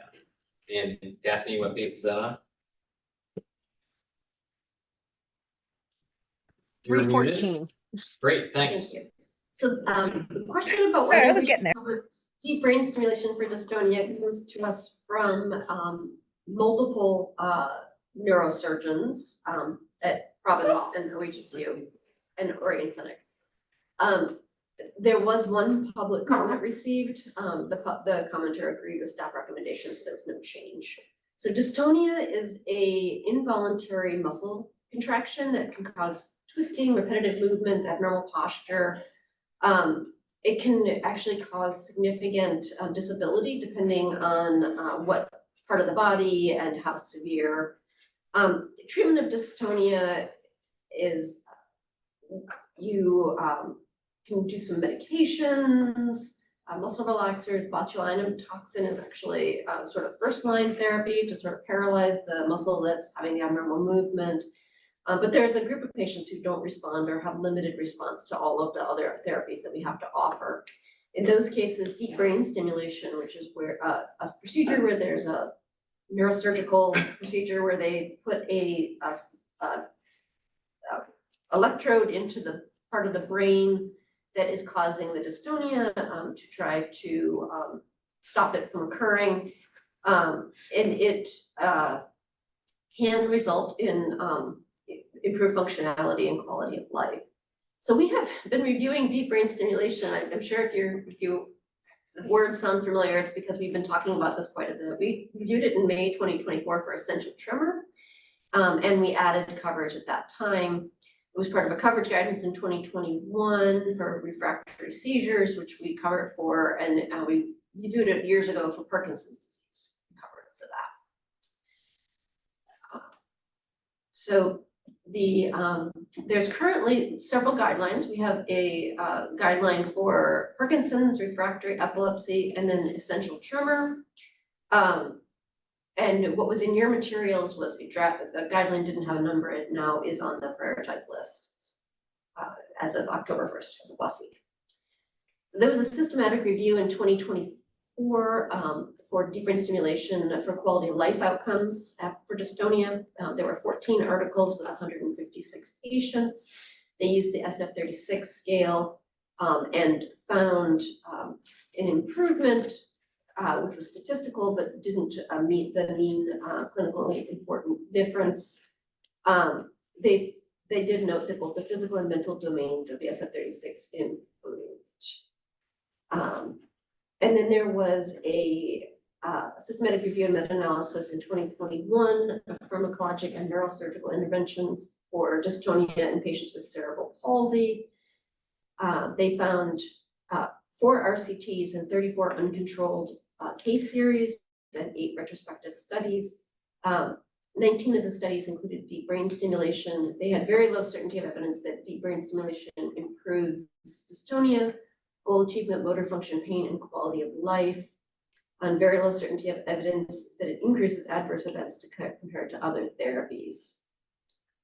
There was a Cochrane review on deep brain stimulation for dystonia in 2019 that only 2 RCTs met their inclusion criteria for 102 patients.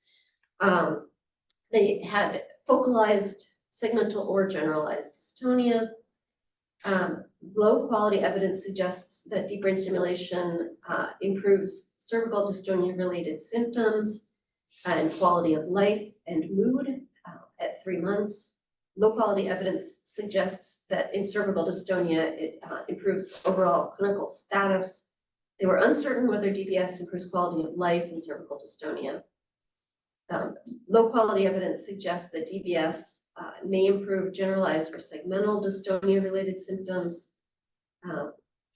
And very low quality inconclusive results for adverse events.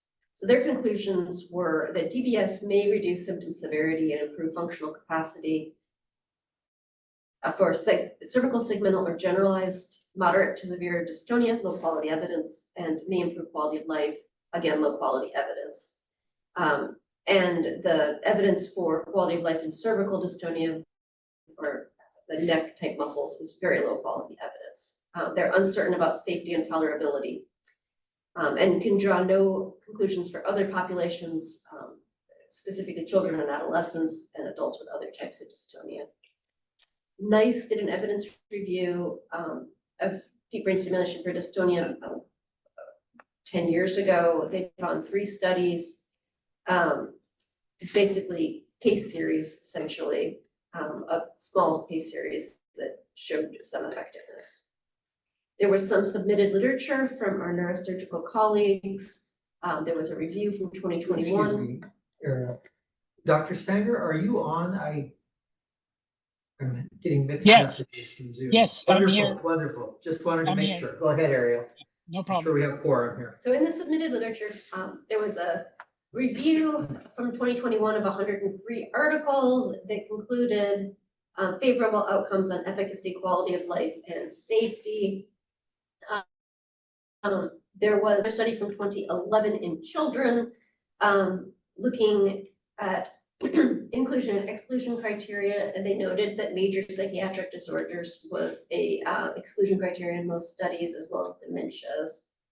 And they recommended screening for psychiatric comorbidities, including depression and suicidality, and then recommended medical, trial of medical management prior to this, to the surgical procedure.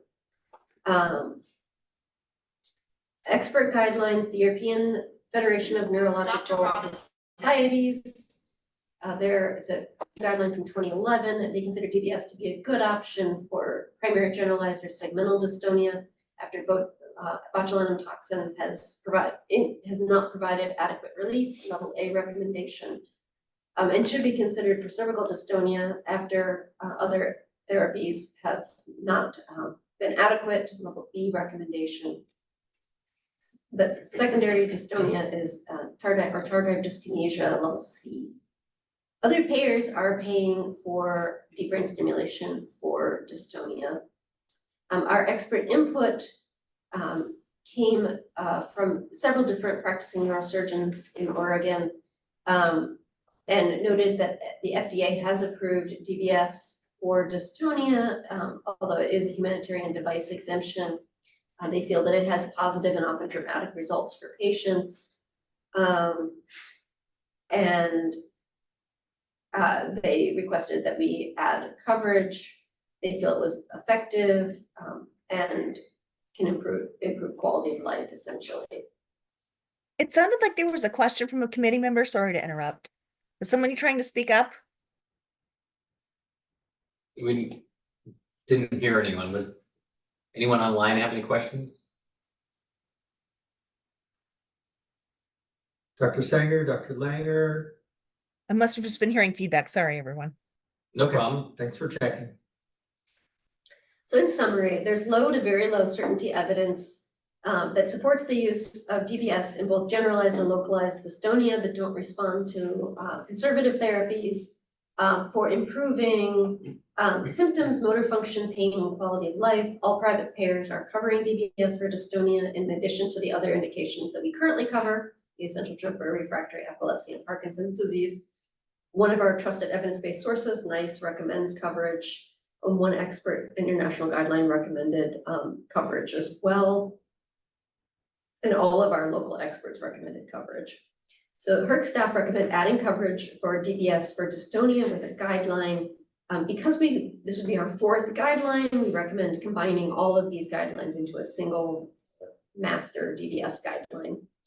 So the recommendation would be to delete a couple of our current guidelines and then modify. So basically combining all the three guidelines into a current guideline, and then we would add coverage for dystonia with certain criteria. So essentially we're using the essential tremor one as the basis, but it would include refractory epilepsy, basically the exact same guideline. Parkinson's disease would be the same wording. Essential tremor would be modified slightly to show which line, and then to spell out Parkinson's disease because it is just an initial in there, and then remove the contraindications because that's not for we didn't include that for any of our other DBS. And then deep brain stimulation would be included for dystonia when the patient is 7 years or older, which is the FDA approval. They have primary dystonia, including generalized or segmental dystonia, hemidystonia or cervical dystonia. There's been inadequate improvement with medications and botulinum toxin denervation, and willingness to cooperate during the elective procedure. And then removing the "and" at the end of that. Mm-hmm. And then we would delete the two current guidelines. All right, thanks. Questions, comments?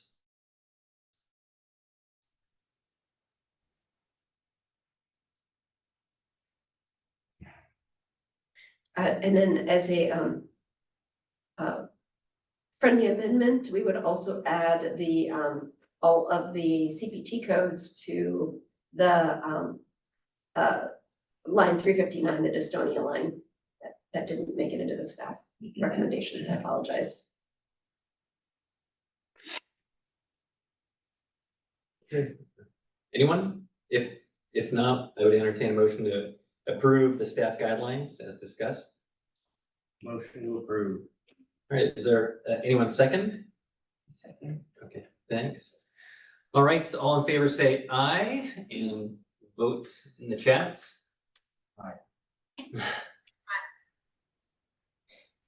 Anyone opposed? Do I hear you go aye all the time? I've been basically abstaining unless there's a tie. Oh, you're abstaining on every vote. Or We count you with the majority unless. yeah. Is that fine? Okay. Okay, once again, is there Motion. anyone opposed? Okay, Motion Daphne? passes.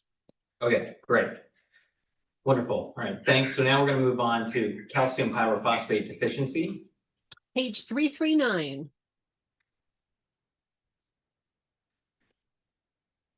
Just a second, let me save my notes.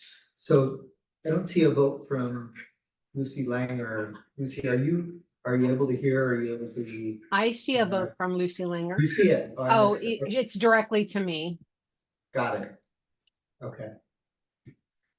Okay, so this is another topic that came from the below the line review. And it's essentially, should we cover treatments for calcium pyrophosphate deposition disease, which is also known as chondrocalcinosis.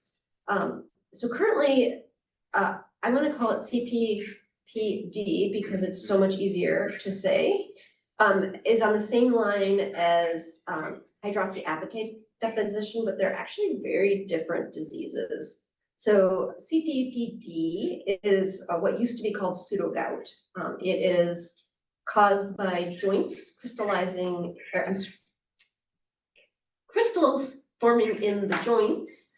It's just a different crystal than forms with gout. It can become a chronic disease. It can lead to osteoarthritis. CPPD is treated with colchicine, NSAIDs, intra-articular steroid injections, and oral steroids, very similar to gout.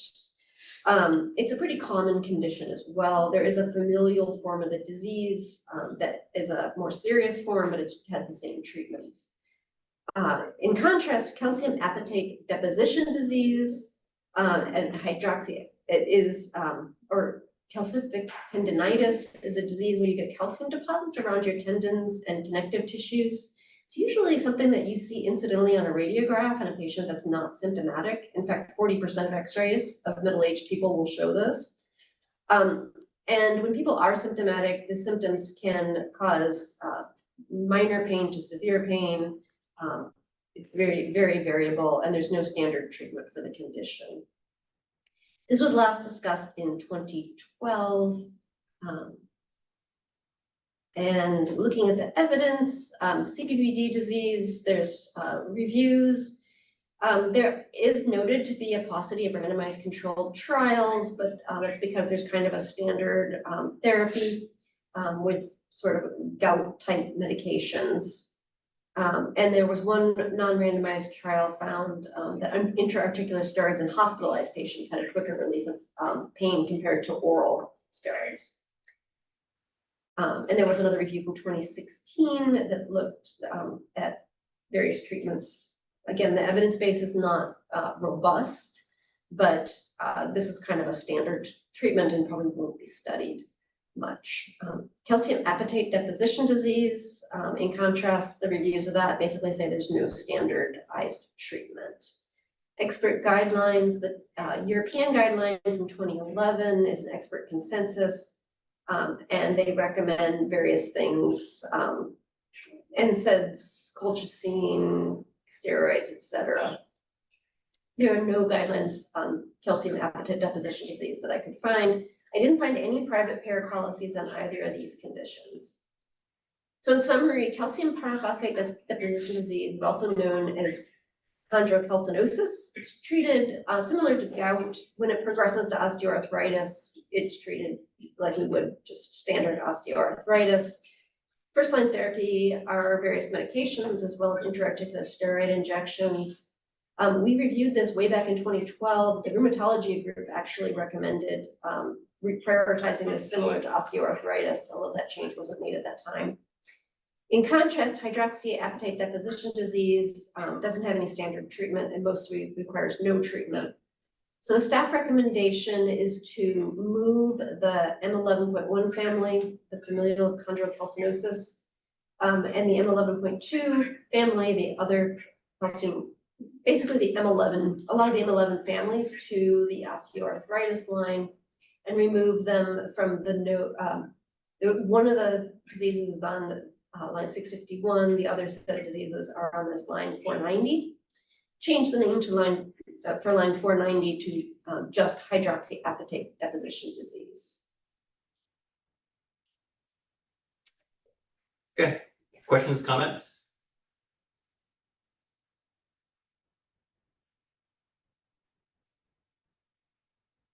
Okay, seeing none, then I'll would entertain a motion to approve the PERC staff recommendations. Motion to approve. All right, do we have a second? Second. Thanks, Antoinette. All right, all in favor, please say or type aye. Aye. Thank you. Anyone opposed?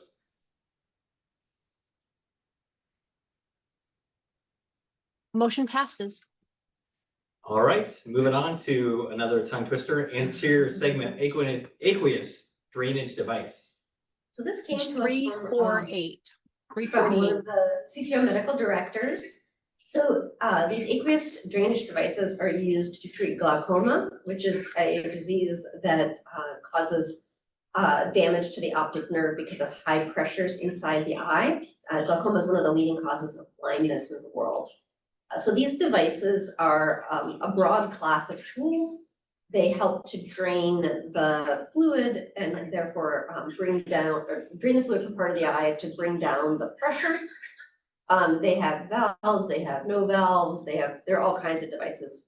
We last reviewed this in 2018 when there was basically, this was a sort of a newer technology, and there was one device that had just come to market called iStent. Other devices at that time weren't identified. And so we had a guideline that limited use of this device to patients undergoing cataract surgery. that is an indication only for iStent, which is one brand of these aqueous drainage devices. There are now a whole bunch of other types of devices, and they're used for glaucoma in patients without cataracts. Dr. Allen from Kaiser is asking us to reconsider our guideline. So we currently do just limited, we have a generic description, but it really is the current guideline is talking only about iStent, which is one type of device. The other private payers that I surveyed, I could not find any policies about specifics. They basically cover these for glaucoma without any cataract or other restrictions. So in summary, the current anterior segment aqueous drainage device guideline does not reflect the full range of these devices that are currently on the market, nor does it include the billing codes that are generally used. It's really specific to one device, and most of these devices don't need to be used at the same time as cataracts treatment. And so staff recommend just deleting the current guideline. Questions, comments, concerns?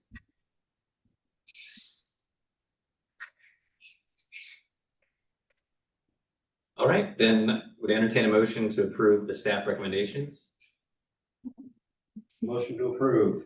Next, is there a second?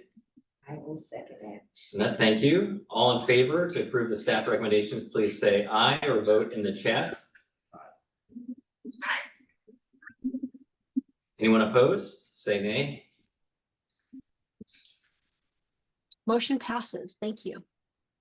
All right. Okay, so now we're going to move on to the biennial review. The first topic is going to be merging GERD guidelines and deletion of the PPI guidelines. Yeah, so this comes to Page 352. Thank you. This comes to us from our pharmacy and therapeutics colleagues. So GERD is a condition in which people have acid from the stomach coming up into the esophagus.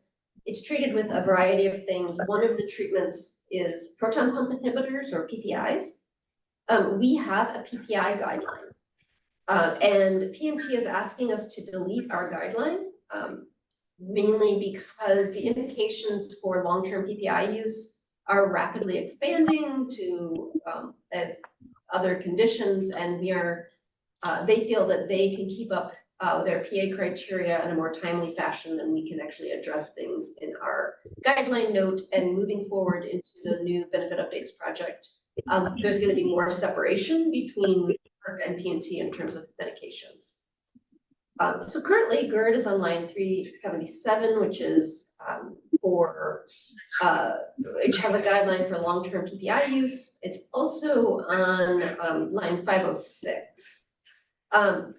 And mainly we created that lower line because we created a guideline for when we would cover long-term PPIs, long-term being more than 4 to 8 weeks. So GERD can be treated with a lot of different over-the-counter medicines, antacids, like cimetidine, those types of things, as well as proton pump inhibitors or PPI. We currently limit PPI use to 8 weeks unless you have Barrett's esophagus or dysplasia or eosinophilic esophagitis. PNT staff have noted that there's much lower concern about long-term use of PPIs. They're over the counter now, they're much less expensive. Long-term harms appear to be pretty minimal. And PNT staff consider, they're requesting that we delete our PPI guideline. If we delete our PPI guideline, HERC staff identify that there is very little use for the lower esophagitis line. So looking just at some evidence, the risk of long-term PPI therapy, there's a review from 2017 that found very low quality adverse effects. There can be some kidney disease, dementia, bone fractures, some GI issues, and pneumonia. But there is significant benefit. There's moderate to high quality benefit of long-term GERD therapy for various types of things, including NSAID bleeding prophylaxis, esophagitis, esophageal stricture, etc.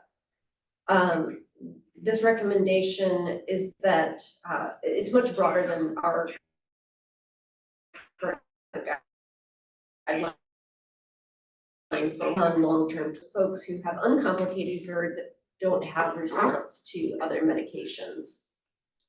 As well as the Barrett's esophagus, and then the long-term bleeding risk from NSAIDs, which we don't have in our guideline. Most private payers limit PPIs to 90 days, peptic ulcer disease, but then they also allow severe and frequent GERD without any other complications, or people who are at risk of adverse GI events. That would be where your long-term NSAID therapy comes into play, or long-term corticosteroid steroids. Washington Medicaid also has kind of similar, expanded indications. So in summary, PPI therapy is recommended for a broader list of indications by the American Gastrologic Association than is what is in our current guideline. These include uncomplicated GERD and people who are high risk for bleeding, including people on NSAIDs or corticosteroids. Other payers cover PPIs for a broader range of indications than we currently cover. The PMT has requested that we remove our guideline. It's complicating their PA process. They update their PAs far more frequently than we update our guideline notes. If the PPI guideline is deleted, then there's no reason to have a non-covered GERD line.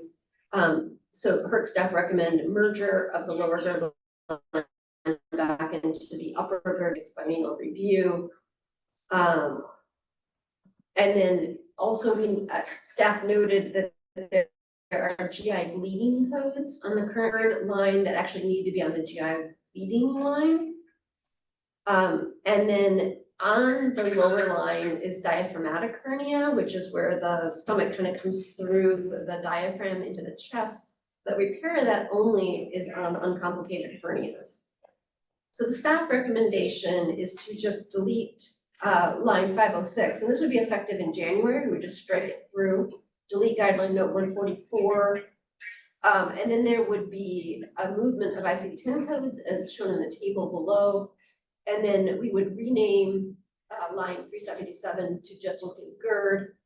And then line 517, we would strike other than diaphragmatic hernia because they would be included in that line. And so you could see a whole bunch of codes moving. Esophagitis with bleeding would be put on the GI bleeding line for all the appropriate treatments that might be needed by our GI colleagues. And then you can see other things, diaphragmatic hernias moving to the uncomplicated hernia line. And most of the GERD diagnoses moved into 377. And then effective January 1st, 2026, we would officially delete line 506. We couldn't officially delete it without, we could strike through it, but we can't delete it for January 2025. Okay, questions, comments, concerns?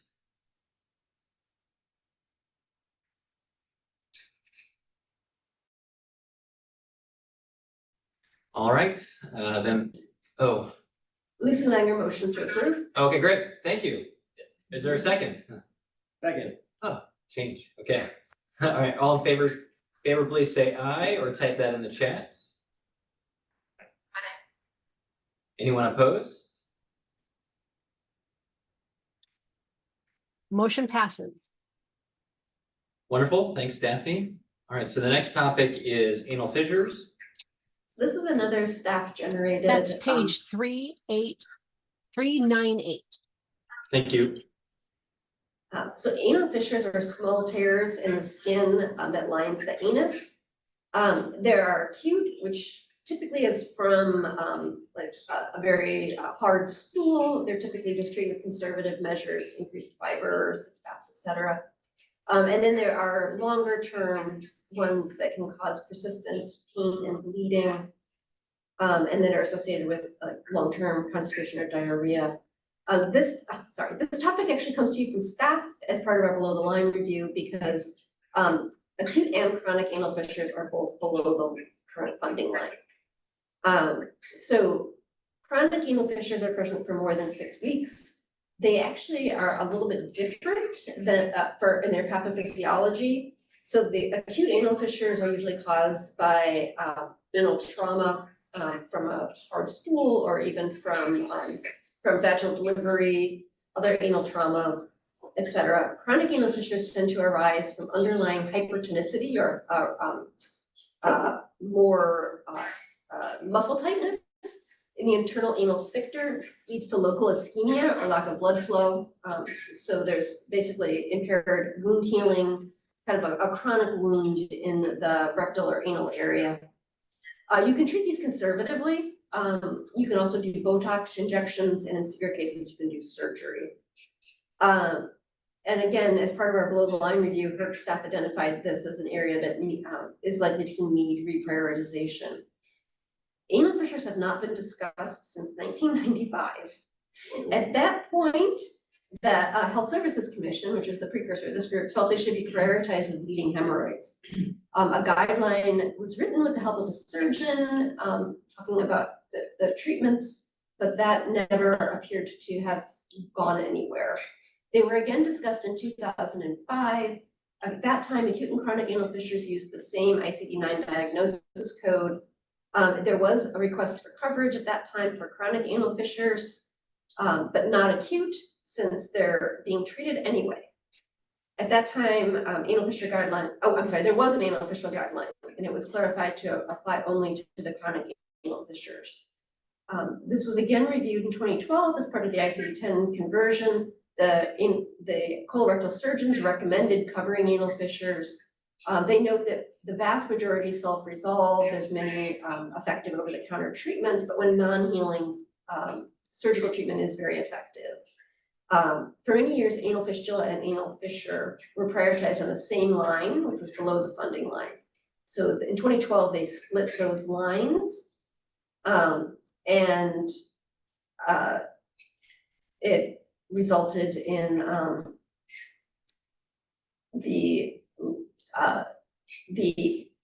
anal fistula. So what became anal fistula became covered, and anal fissure was not covered. And then Botox or botulinum toxin chemodenervation was added to the chronic anal fissure line in 2014 after an evidence review showed that it was effective. So currently we have a guideline for chronic anal fissure that applies to line 519, which specifies that you have to have had 6 to 8 weeks of conservative therapy, presence of pectinosis, or have had fissures that have previously healed but have recurred more than 3 times. And then in our chemodenervation line, there is an entry for line 519 that botulinum toxin injection is included on the line for treatment of anal fissures. So evidence-wise, there was a Cochrane review in 2012 that looked at 75 studies of over 5,000 patients. There were 45 different comparisons within these 75 RCTs, including nitroglycerin ointment, other medication, botulinum toxin injection, calcium channel blockers, hydrocortisone, removal oil, 6 baths, Healer cream, and placebo. Nitroglycerin ointment was found to be marginally but significantly better than placebo at healing anal fissures. Botox and calcium channel blockers were equivalent in efficacy. They had lower adverse events.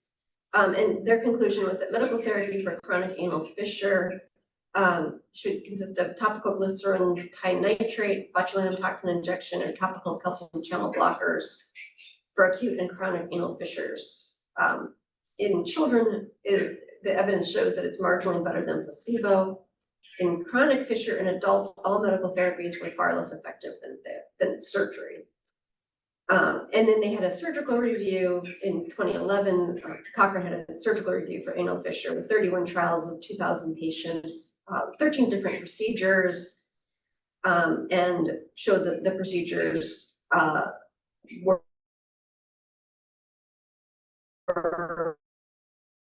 well, they were basically comparing them, and they felt that open and closed partial lateral internal sphincterotomy were equally efficacious, but they thought more evidence was needed for posterior internal sphincterectomy, anterior lateralplasty, womb suture, pillow excision, And then they also thought that bilateral internal sphincterotomy showed promise but needed further study. So the most current, expert guideline was published in 2022, but for the colorectal surgeons, the management of anal fissures, they note that non-operative treatment of acute anal fissure is safe and typically is first line. Strong recommendation based on moderate quality evidence. Treatments can include topical nitrates, but that headache symptoms may limit the efficacy of that medication. Strong recommendation based on moderate quality evidence. They found similar efficacy for topical calcium channel blockers with a superior side effect profile. Strong recommendation based on moderate quality evidence. They recommend botulinum toxin with a strong recommendation based on moderate quality. Strong recommendation based on high quality evidence for chronic anal fissure. And they noted that it was treatment of choice for chronic anal fissure and selected patients without baseline FI. Correct, right down what that was. And then they noted they discussed a couple of the procedures. So in summary, acute anal fissure is effectively treatment with conservative management, which is fiber, water, topical medications, and sitz baths. HERC staff recommend adding diagnosis for acute anal fissure to a covered line because we are already covering these. There's no PA restrictions on any of these treatments or on the medical visit for the diagnosis. So moving it to a covered line should not really actually affect coverage, but would clarify that we do cover this. But restrict surgical and denervation procedures to chronic anal fissures. Chronic anal fissures are effectively treated with a wide variety of surgical techniques, denervation. This treatment is recommended by expert groups and covered by all insurers surveyed. This can be a chronic, painful and debilitating condition. So HERC staff recommend basically merging these back into the anal fistula line, which has all the required treatment codes. And then the chemodenervation guideline will apply. So for January 2025, we would rename line 391 anal fistula and anal fissure. We would add the following ICD-10 codes, the acute and chronic anal fissures. We would add the CPT code for Botox injection to line 391, guideline 52, as well as guideline note 219. And then we would strike through 2 lines. So they would appear on the list with strike throughs. So the chronic anal fissure would then guideline would only apply to line 391. And we would add in conservative management. It says right now it's continuous treatment. It doesn't say what type of treatment, so just clarifying it's conservative. The chemodenervation would change simply to refer to line 391 instead of line 519. And then the chronic anal fissure and acute anal fissure lines would be deleted. And then for January 2026, we would actually delete the acute and chronic anal fissure lines from the list. Okay. Questions? Comments?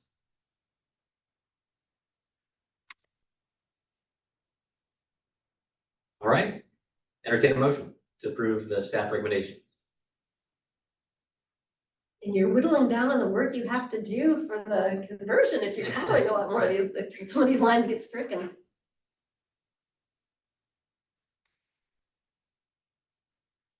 Thank you, Lucy. All right, is there a second? This is Mary, a second. Thanks, Mary. All right, so all in favor say aye or type that in the chat. Okay. Anyone opposed?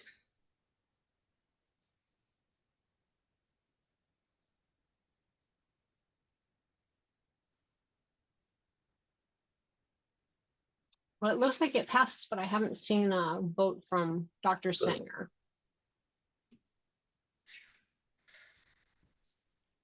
Dr. Sanger, are you in? I said approve. Okay. I Oh, texted okay, I it. didn't see it. Make sure you're writing to everyone. Oh, I'm sorry, I didn't put it to the, okay, yeah, sorry about that. No problem. Sorry, yes, I approved. Thanks, Dr. Sanger. Sorry. So motion passes.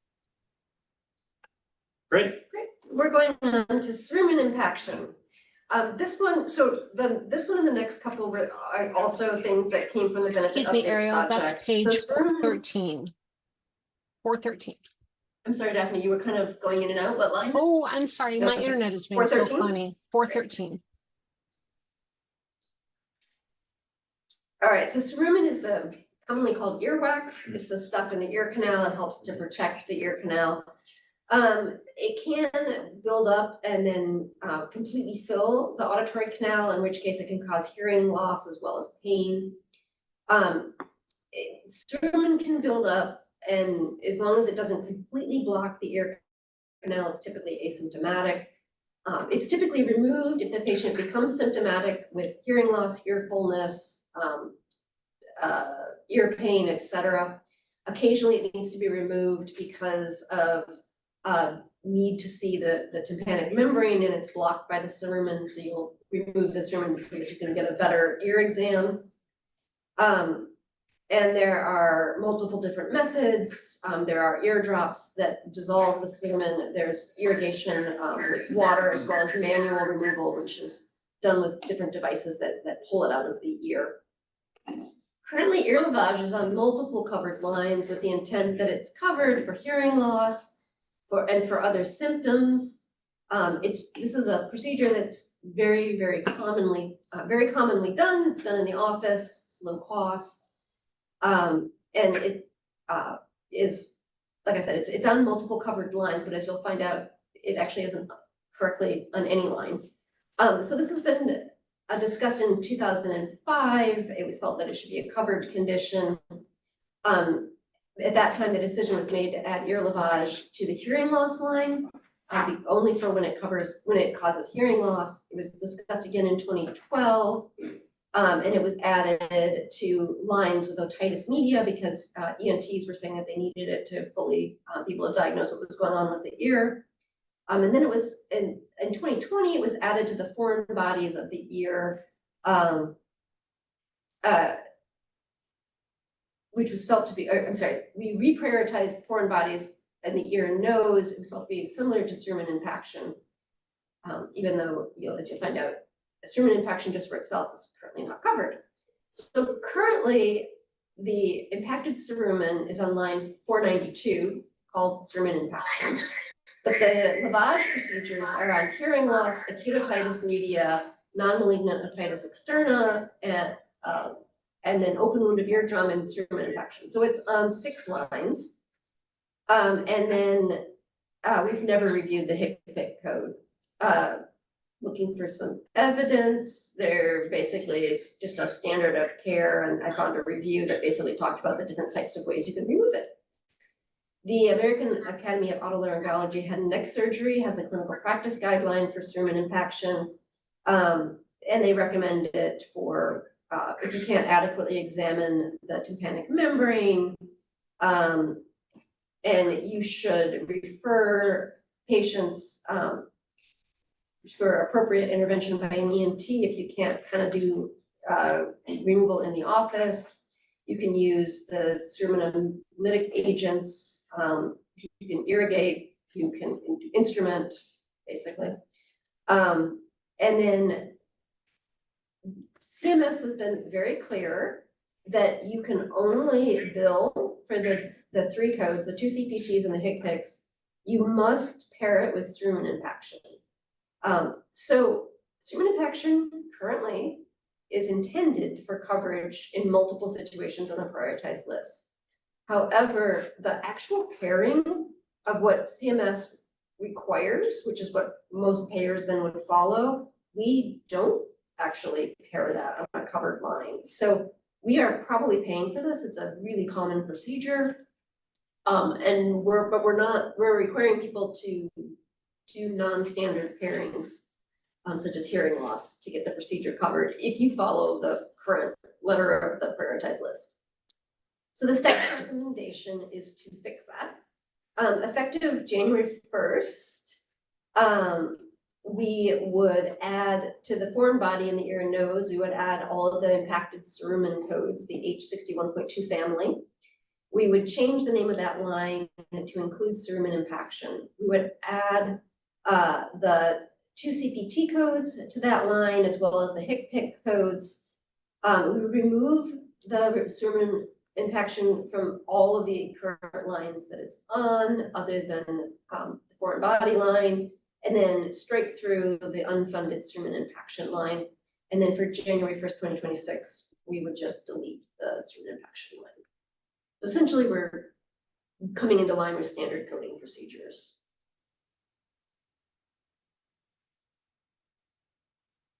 Why are we taking them off the other funded lines that it was So on? according to CMS, you can't, there's no diagnosis on those lines that should be billed. We're not allowed to do that. Standard coding would be sermon impaction, then ear lavage or whatever. Yeah, We're requiring people to say like hearing loss or whatever to get the. but I was just thinking if we left it, then it doesn't matter what they pick, if they pick hearing loss or impacted, or, you know, Yeah, you could do that. is there a utility to taking it off those lines? The question. So strike 5. And then I'd probably leave it to kind of, especially if people are already set up that way. Yeah, we've trained them to do something improper. Right. It doesn't, really impact. Other comments, recommendations? Okay, then I would entertain a motion to vote on the amended staff recommendations. Motion to approve. Thanks, Max. Is there a second? Okay, thank you. Yay, we're getting other lines we have to deal with next year. All in favor to this exciting vote, say yes or aye or whatever and text. Yes, I would. Okay. All opposed? Oh, Sorry. Motion passes. Thank you. Fantastic. All right. Central retinal artery occlusion is up next. Hopefully this one will even be more straightforward. And that's on Um, page 422. Thank you. Central retinal artery occlusion is currently non-funded. I found this during the below the line review. This is an emergency. It's a type of stroke involving the eye and basically the eye connects to the brain directly through the optic nerve, and you're having a stroke in the optic nerve. Without treatment, it causes permanent blindness or severe vision loss. And it's treated just like any other stroke, including IV thrombolysis or actual intraarterial from taking the thrombus away. I am shocked that we have gone through the below the line lines multiple times in the last few years, and this has never been caught. I'm assuming that we have been treating this because it's treated in the emergency room. It's an emergency. And so we have never heard a complaint that we're not treating it. So if you look at the American Heart Association guidelines on central retinal artery occlusion from 2021, it is an acute emergency, narrow time frame for intervention, and they go through all of the things that you should do. So I got some expert input. We actually met with the ophthalmologists about all the below the line ophthalmology lines.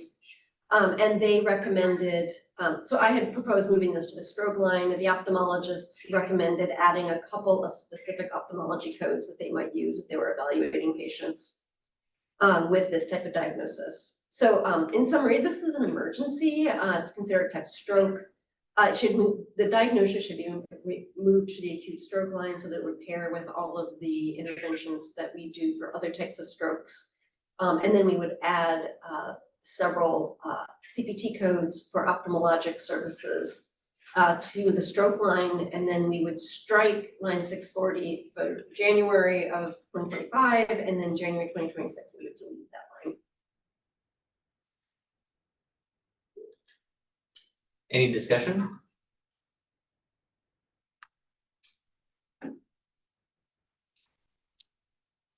All right, would entertain a motion to approve the staff recommendations.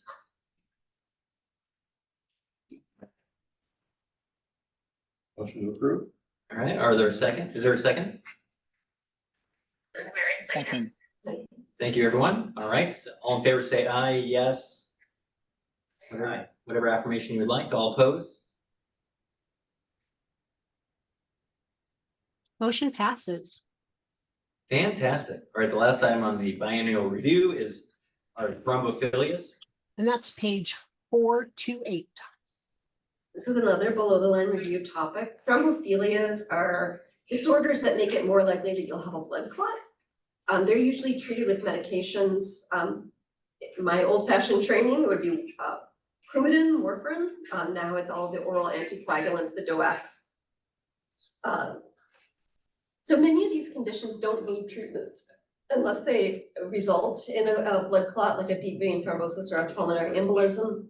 However, there are some serious conditions like antiphospholipid syndrome that need anticoagulation lifelong with either aspirin or a DOAC because of very high risk of clotting with these conditions. In 2012, it appeared that we actually never met with hematology to review their lines, so none of this was reviewed. The CPT codes to test for these various conditions, some of them have specific blood tests like anticardiolipin antibody. Those are all diagnostic.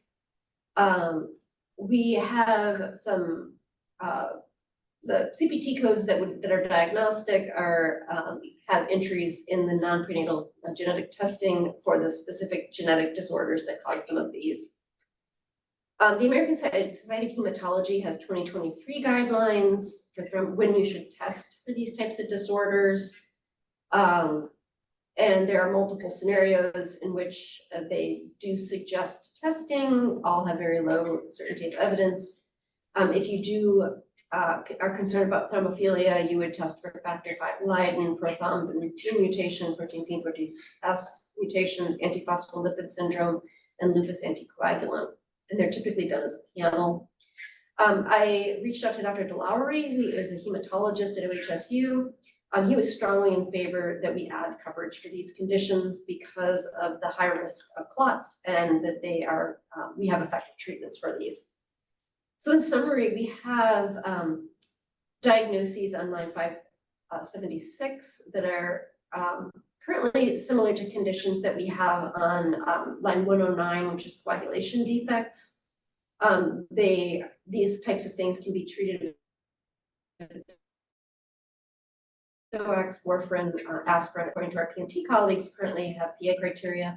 If a new, more expensive DOAC comes out, for example, there might be a PA criteria, however.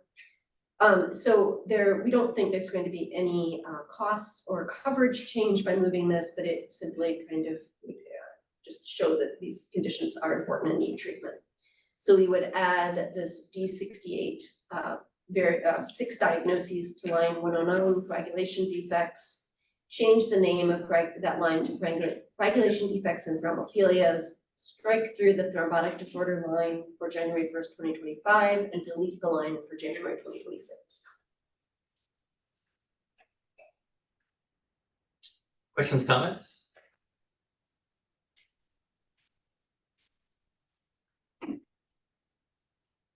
All right, well then, would entertain a motion to approve staff recommendations? Thank you.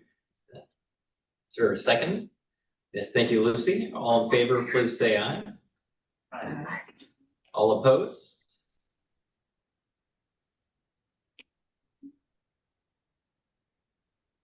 Yay, I think you guys got rid of 5 or 6 lines you don't have to deal with. Yay. Motion passes. Thank you. And I think these will either make things look better by showing that we do cover things we're already covering, or in some cases covering things that we have effective treatments that are serious or could be serious. So we have one remaining topic, and we do have 2 content specialists who are set to provide testimony. One is at noon, so can we start the topic at all, or do we need to wait till noon? So we have 2 content experts that are coming for Ehlers-Danlos. Either one could come before noon, so we're expecting them then. I could go through the issue summary and the public comment before noon if desired, and then we can have comments from our experts.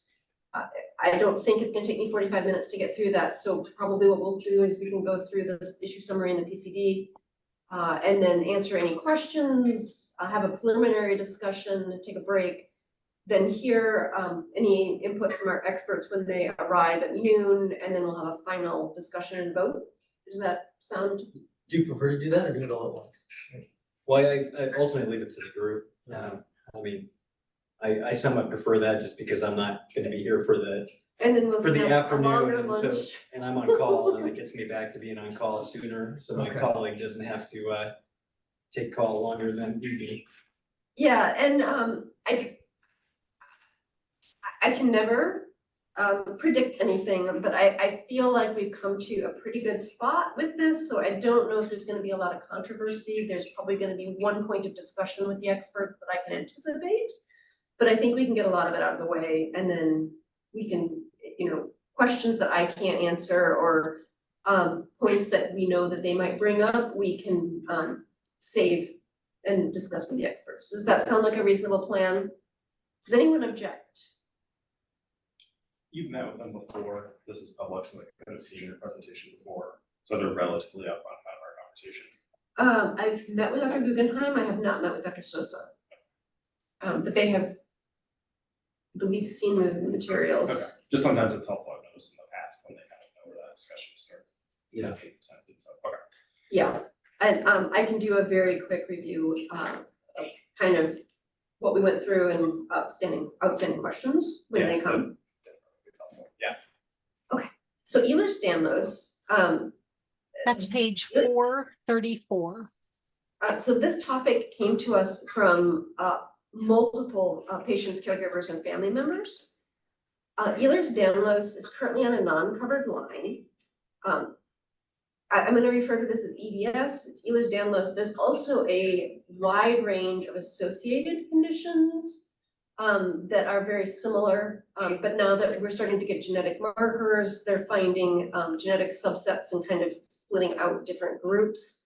So most of what I'm talking about really refers to hypermobile Ehlers-Danlos syndrome, which is about 70% of patients. There is no genetic marker for that group.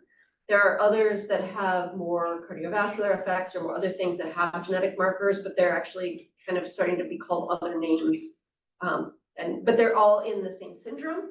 It's a genetic inherited disorder where there's the genes that create the proteins in the connective tissues are defective. So you have connective tissue that is not as strong as people without the condition.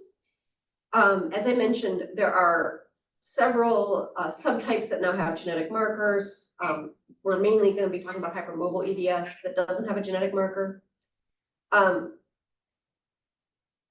This is a range of conditions, just like many genetic conditions. Some people are just slightly more mobile and they might not even know they have this. Other people are severely affected where they have multiple joints that dislocate regularly. There's a whole group that's been identified that has a different mutation that involves like the aortic root and other heart parts, vascular issues that require all kinds of vascular or heart interventions.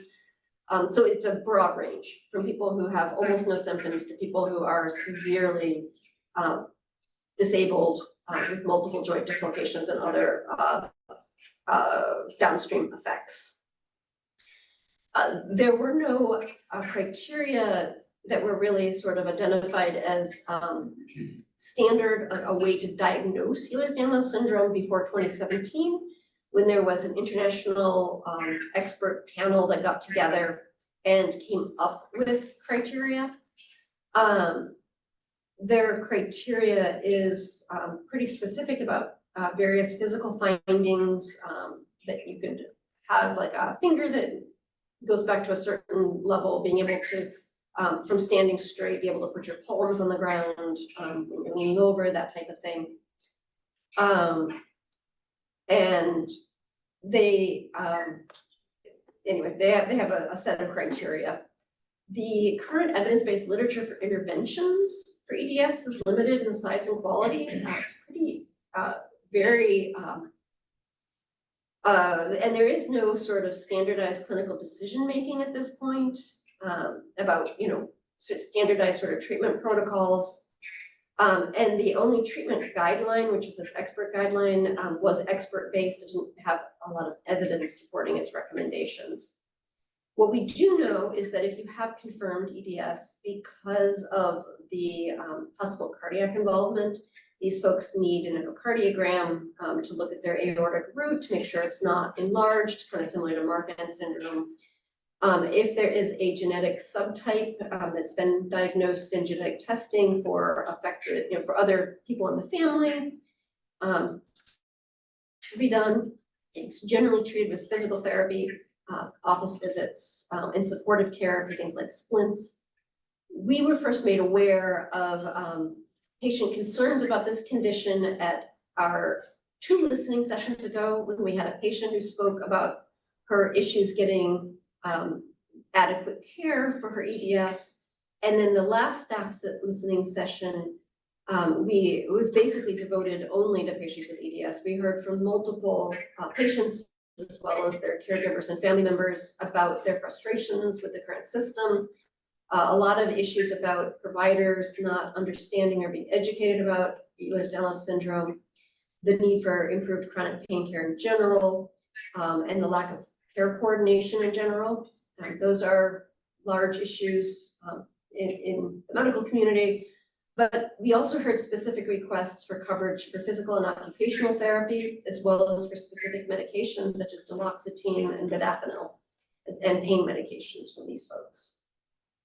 Looking back through minutes, no discussion of Ehlers-Danlos syndrome was found in our easily searched archived minutes.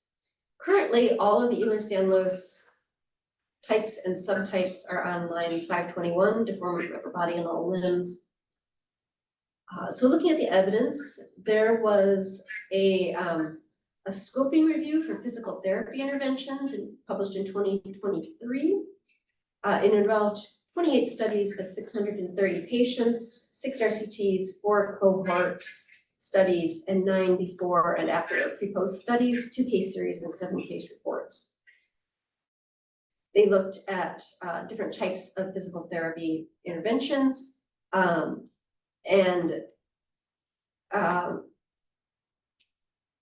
I took out from that review the good or fair quality studies as rated by that review group that had some type of comparison group.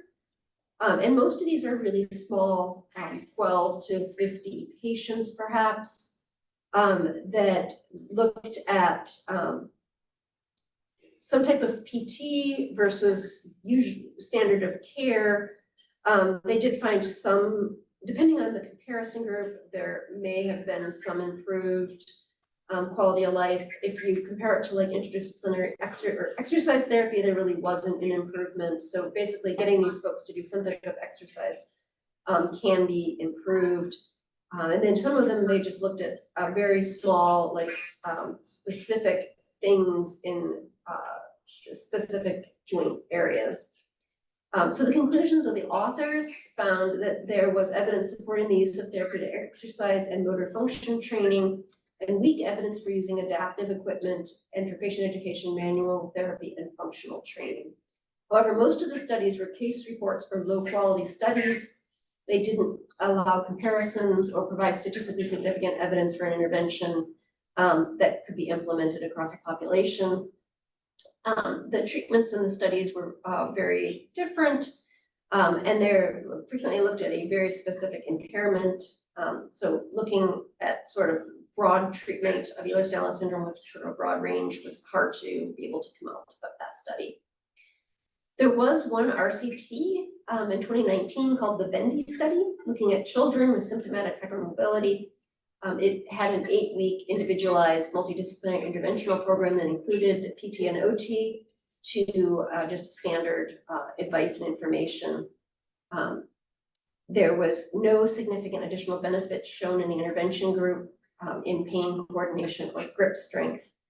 So they felt that just standardized advice and information was sufficient. There was a systematic review of conservative interventions for syndromic hypermobility from 2021. They looked at 11 studies. These included 7 RCTs, a pilot RCT, and 3 cohort studies. Studies were again small, ranged from 10 to 119 patients. They included conservative interventions and then compared them to a variety of additional interventions such as occupational therapy, discussions, lectures, information, or advice.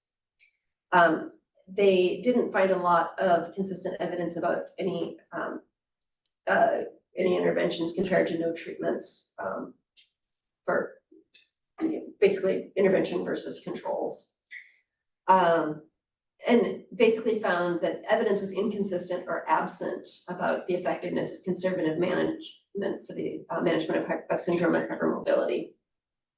And then there was a scoping review for psychological interventions for Ehlers-Danlos syndrome in 2023. They found 10 studies, a total of 258 patients. They were looking mostly at cognitive behavioral therapy or dialectical behavioral therapy.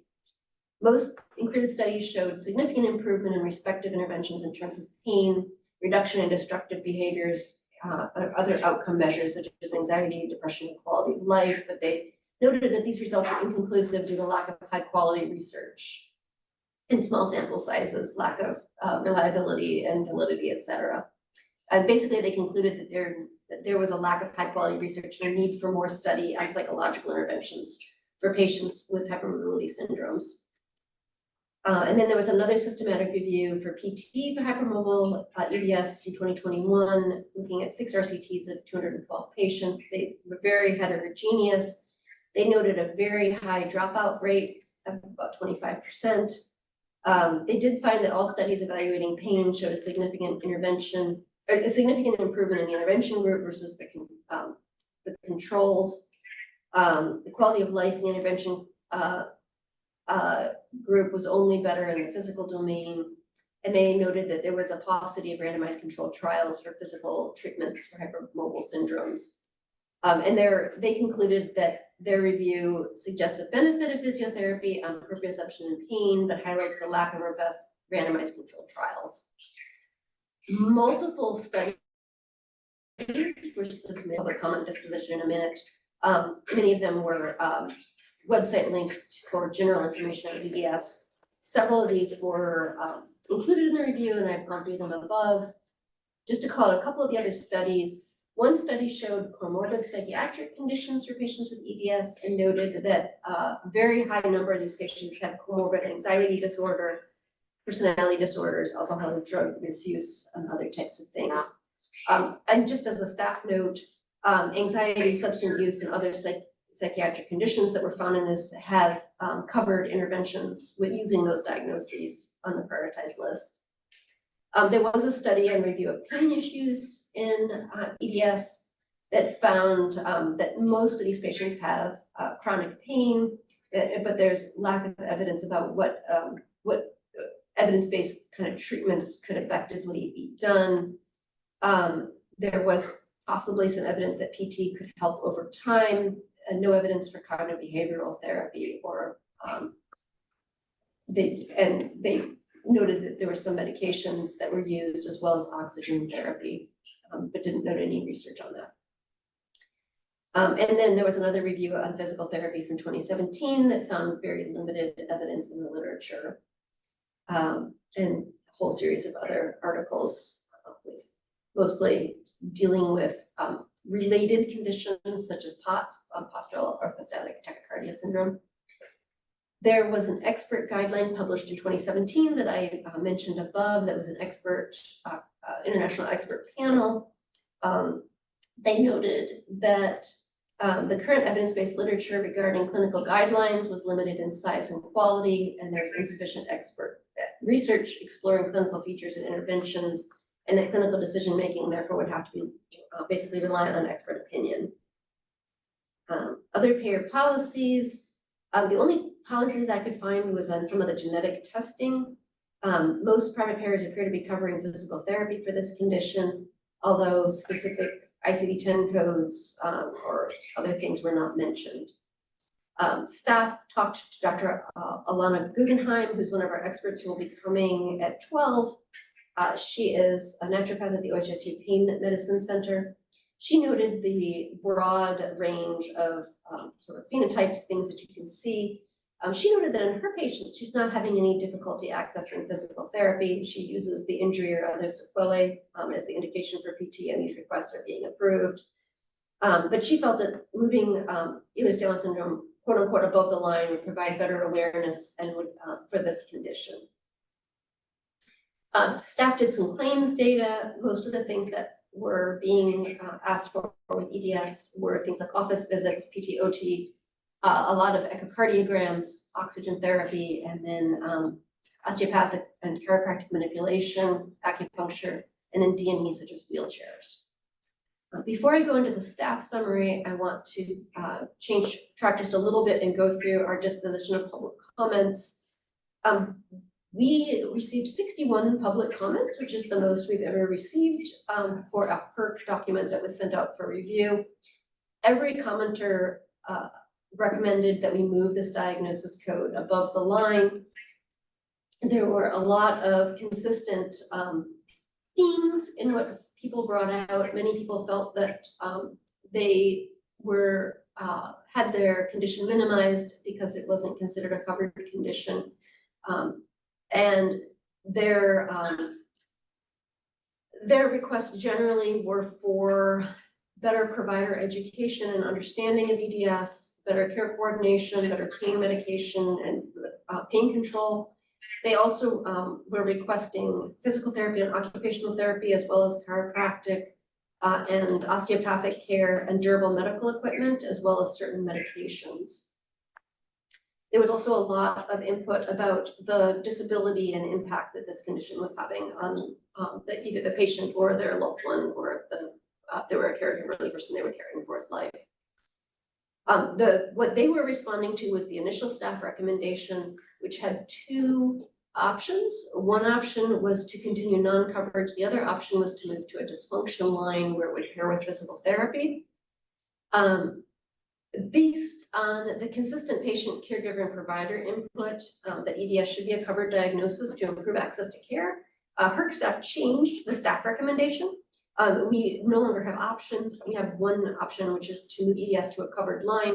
However, based on the literature review as well as the submitted literature, emphasizing that the evidence is very limited for physical therapy for EDS alone, rather than the sequelae like a injured joint or something, we actually changed our staff recommendation to move EDS to a line that has medical care only without PT or OT services. It also does not have chiropractic or osteopathic services. We didn't find any evidence at all actually in our evidence review, so I didn't mention those previously. This change would make it clear that medical visits, tests, and medically appropriate and necessary durable medical equipment and medications would be covered for Ehlers-Danlos without having to use any other diagnoses or complications. Physical therapy would be covered as now based on the actual sequelae. So knee dislocation, chronic shoulder pain, whatever the other diagnosis is. HERC staff did note that this was a really high interest and concern, and we appreciate all of the people who took time to provide comments and feedback. Of note, there are many things that appear to be needed that are outside of the scope of the HERC, and staff agree it would be beneficial to increase awareness and skill among organ providers for recognition and management of EDS. That's outside of our bailiwick, unfortunately. And also any added coverage the patients would still need to qualify with medical appropriateness to get a durable medical equipment item or a medication item. So going back to the summary. So going back to the beginning, Ehlers-Danlos is a genetic syndrome. There's nothing that we can do to actually cure the disease because it's genetic. Nothing will actually affect the abnormal connective tissue. However, there are a small number of studies of varied quality showing mixed results that the syndrome itself would respond to physical therapy or cognitive behavioral therapy. The evidence is insufficient to draw conclusions, though, that either of these interventions is effective. However, complications like joint dislocations do have evidence that PT is beneficial, and they're currently covering that. Expert input and caregiver and patient and provider input stress the importance of moving EDS to a covered line for patient validation and for provider awareness of the condition. This would recognize this as a significant health condition. It may make it easier for patients to get referral to specialists and have easier access to treatments. Of note, many of these treatments would still have to meet other medical criteria. For example, wheelchairs would still need to, there's standard wheelchair criteria for what you need. They would still need to meet those. Most of the medications used to treat this are common and are generally available without prior authorization, and they're hopefully already appropriately being covered.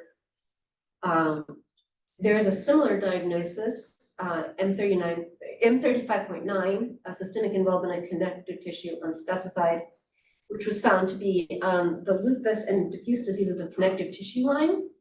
So staff have changed their recommendation to add the Ehlers-Danlos type diagnoses to this line to kind of be together with the other diseases of connective tissue. This is a medical only line, so it would not allow PT and OT for Ehlers-Danlos by itself. Any questions? I do have a question. So I'm not quite clear as to what we currently cover. What I keep hearing is that OHP doesn't currently cover the condition at all. But then we are considering maybe covering limited services for that, for example, like PT. So what we are currently covering is if a person with Ehlers-Danlos has something resulting, elbow dislocation, or they have chronic knee dislocation or something, if you code that, they're getting PT and OT. Yeah, okay. So the evidence for, we got going just a little bit early. Okay. Because we were ahead of our agenda. I'm sorry, Dr. Guggenheim has just come in the room for those of you who are here. Hi. So what we're planning on doing is just finishing up, kind of just going through a summary, and then Dr. Sonia Sosa was gonna join us at noon. So we were gonna take a break, and then we were gonna reconvene at noon and let you all kind of answer any questions. Sounds perfect. So yeah, so currently we believe that we are covering this sequelae. And we would be covering things like splints and wheelchairs for people who have sequelae diagnoses. But we wouldn't be covering it for Ehlers-Danlos as syndrome, as just a condition by itself. We cover office visits for primary care for any condition. So if a person was going to their family physician, internist, et cetera, for Ehlers-Danlos syndrome, then they code it as that.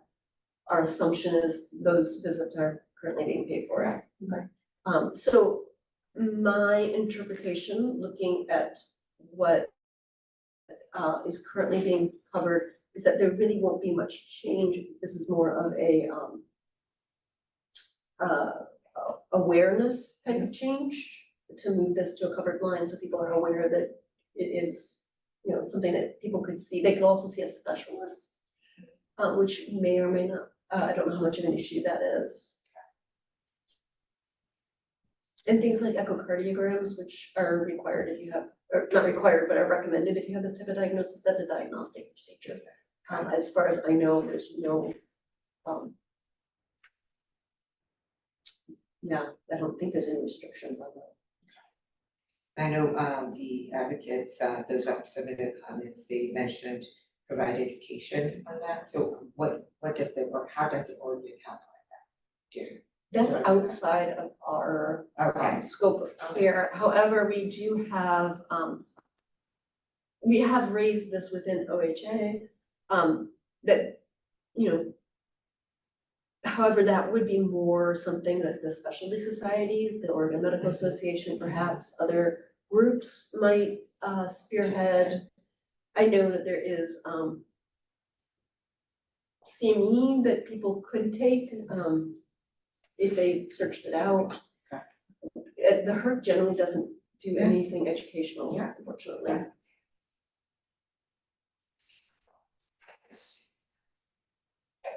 Yeah, probably have a bunch of questions. So what specialists are they having difficulty accessing? Because if it's a subspecialist for diagnosis, it should be covered as a diagnostic visit, no matter what the diagnosis is. And I saw that feedback a lot and mentioned it, and just as a specialist. I'm trying to figure out. In the written comment, we didn't get any specifics about which specialists. I know Dr. Guggenheim, the Ehlers Danlos community considers her a specialist. So I think that, and there's Yeah. there's But then we access could be just issues when you talking have only regular one or office two visits? people who are really good at this. Yeah. But that's Yeah. just a resource constraint more than a insurance barrier. Right, because what I'm trying to figure out is what is the functional difference of making it funded? And concern I have is even if it's funded on a line, it's used with the comorbid rule. I've seen it used for some other things that we've determined that aren't medically appropriate, but that's not realized when you use the comorbid rule, because pairing and stuff kind of goes out the window in a certain sense, because you're looking at pairing and the other conditions. So your concern is if we move Ehlers Danlos itself to a covered line. Even if I think we probably have to readdress the POTS thing is, because we just meant it for PTOT, but I've already had it used as comorbid for a couple of different things that we didn't intend. So I think we'd either have to put kind of significant guidance, especially coming up to. Well, you can still use 2027. medical necessity criteria. I can. Judges are legally trained. There's sometimes a difference between what is medically appropriate and what they see under the comorbid rule. And I guess that's my question too, if we're determining that meds, that PTOT, that those visits aren't, there isn't medical support for it, what are we saying if we move it to the cover line for medical coverage? So the proposal would have it moved to a line that doesn't have PTOT. Right. But it covers medical. It would cover office visits, medications that are medically appropriate and not PA'd. But Right, that's it probably, already does. right, Right, so I'm thinking not representative of what the syndrome or what it means, but to kind of cover appropriate things is we're kind of already covering appropriate things, should be. So I'm looking at that functional change. so do you have concerns? If somebody wanted, I don't know, I'm trying to think of a I'm trying not to name specifics strange because, example, right, that's why I'm speaking. very they generally. wanted to have a nerve transplant or something. I think that one would be pretty easy. I think that'd be easier. Yeah, I don't want to give examples because I don't. Yeah. Really generally. But you can kind of. Like an echocardiogram, I think, I don't know if anyone PAs those, Yeah, it should be diagnostic anyways, right? right? So the diagnosis doesn't matter if there's a high enough concern of risk. So I guess the question simplistically is, by moving it above the line, is there anything new that would be covered in the process, or would it really be symbolic and help to kind of build education and awareness that this is a significant condition with significant medical comorbidities? So Go ahead, I Jason. want to answer, Ariel, see if you agree with my interpretation. So for medications, there's no FDA approved medication for EBS per se. For the underlying. However, for symptoms of EBS, Mhm. like pain or other symptoms, Mhm.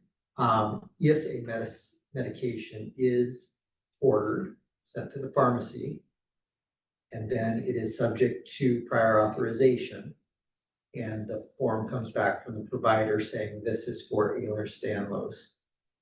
Currently, that could be denied because of the funding line. Right. Without any further conversation. If this were moved above the funding line, then it would keep going to the next step in the process, which would ask other questions about medical necessity. And, a lot of these medications, like, they aren't subject to prior authorization, but for those who are, there could be a significant change going on. Similar with DME, durable medical equipment, so wheelchairs, canes, splints. Casts. There'd be a similar thing, and then there's the comorbidity thing that that Max mentioned, where if somebody asks for an unfunded service and says, this would help my Ehlers-Danlos syndrome, even though it's otherwise not covered, and an administrative law judge in hearing would agree, then that would be covered. But in theory, we're covering those things now for the sequela, or it's not PA. Well, right, Or it's that's what I'm having diagnosed. trouble with, because a joint dislocation, if that's already a funded condition, so you wouldn't need the comorbidity rule for Right. that. And then if we're PAing something and looking at medical necessity, they're not approved for that, so then you're gonna get some patchwork approvals between which CCO either PAs that or says, yeah, that's fine, even though it's not FDA approved, it's low cost or what, whatever those part, that's not gonna lead to even coverage either. So I'm just not really sure.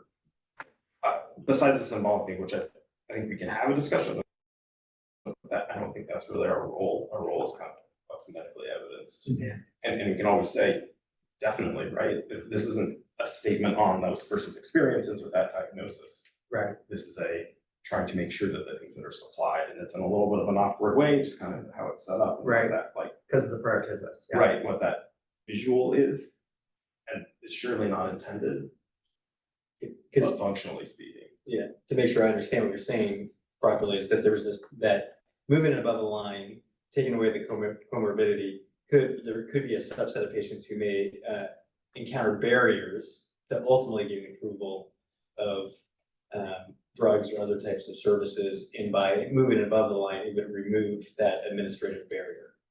Not the ultimate outcome. It would shift the administrative barrier from an automatic denial to the need for a human at the CCO to review for medical necessity.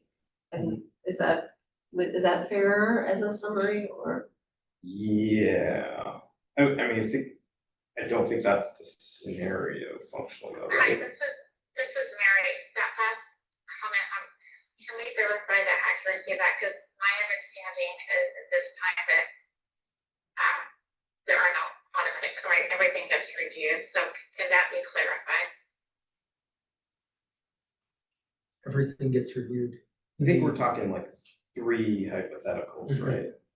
I think we're talking about a scenario that if there was something that was PA'd, that right now, because it's below the line, you can kind of stop the review there, whereas if it was above the line, we then have to look for other rules or medical necessity or et cetera.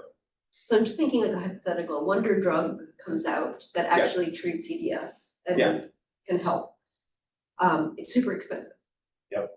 So if we have it below the line, it could be denied because it's an unfunded condition. If you move it above the line, if it's FDA approved for EDS, you would have to cover it. I guess could theoretically be a. But then we discuss that when that happens, right? We don't approve things based on theoretical because it's a lot harder to remove coverage than to expand it, right? So I'm a functional black and white person, right? So I'm trying to see like what are actual, not represented, but in terms of a very narrow insurance perspective, what barriers are those that we control that's kind of part of our purview? And I think functionally in that aspect, from what I understand, is there aren't. As we cover those sequelae, we should be covering So you think diagnosis functionally services. is making this change or not making this change would still allow people to, They should be getting the services that are appropriate right now.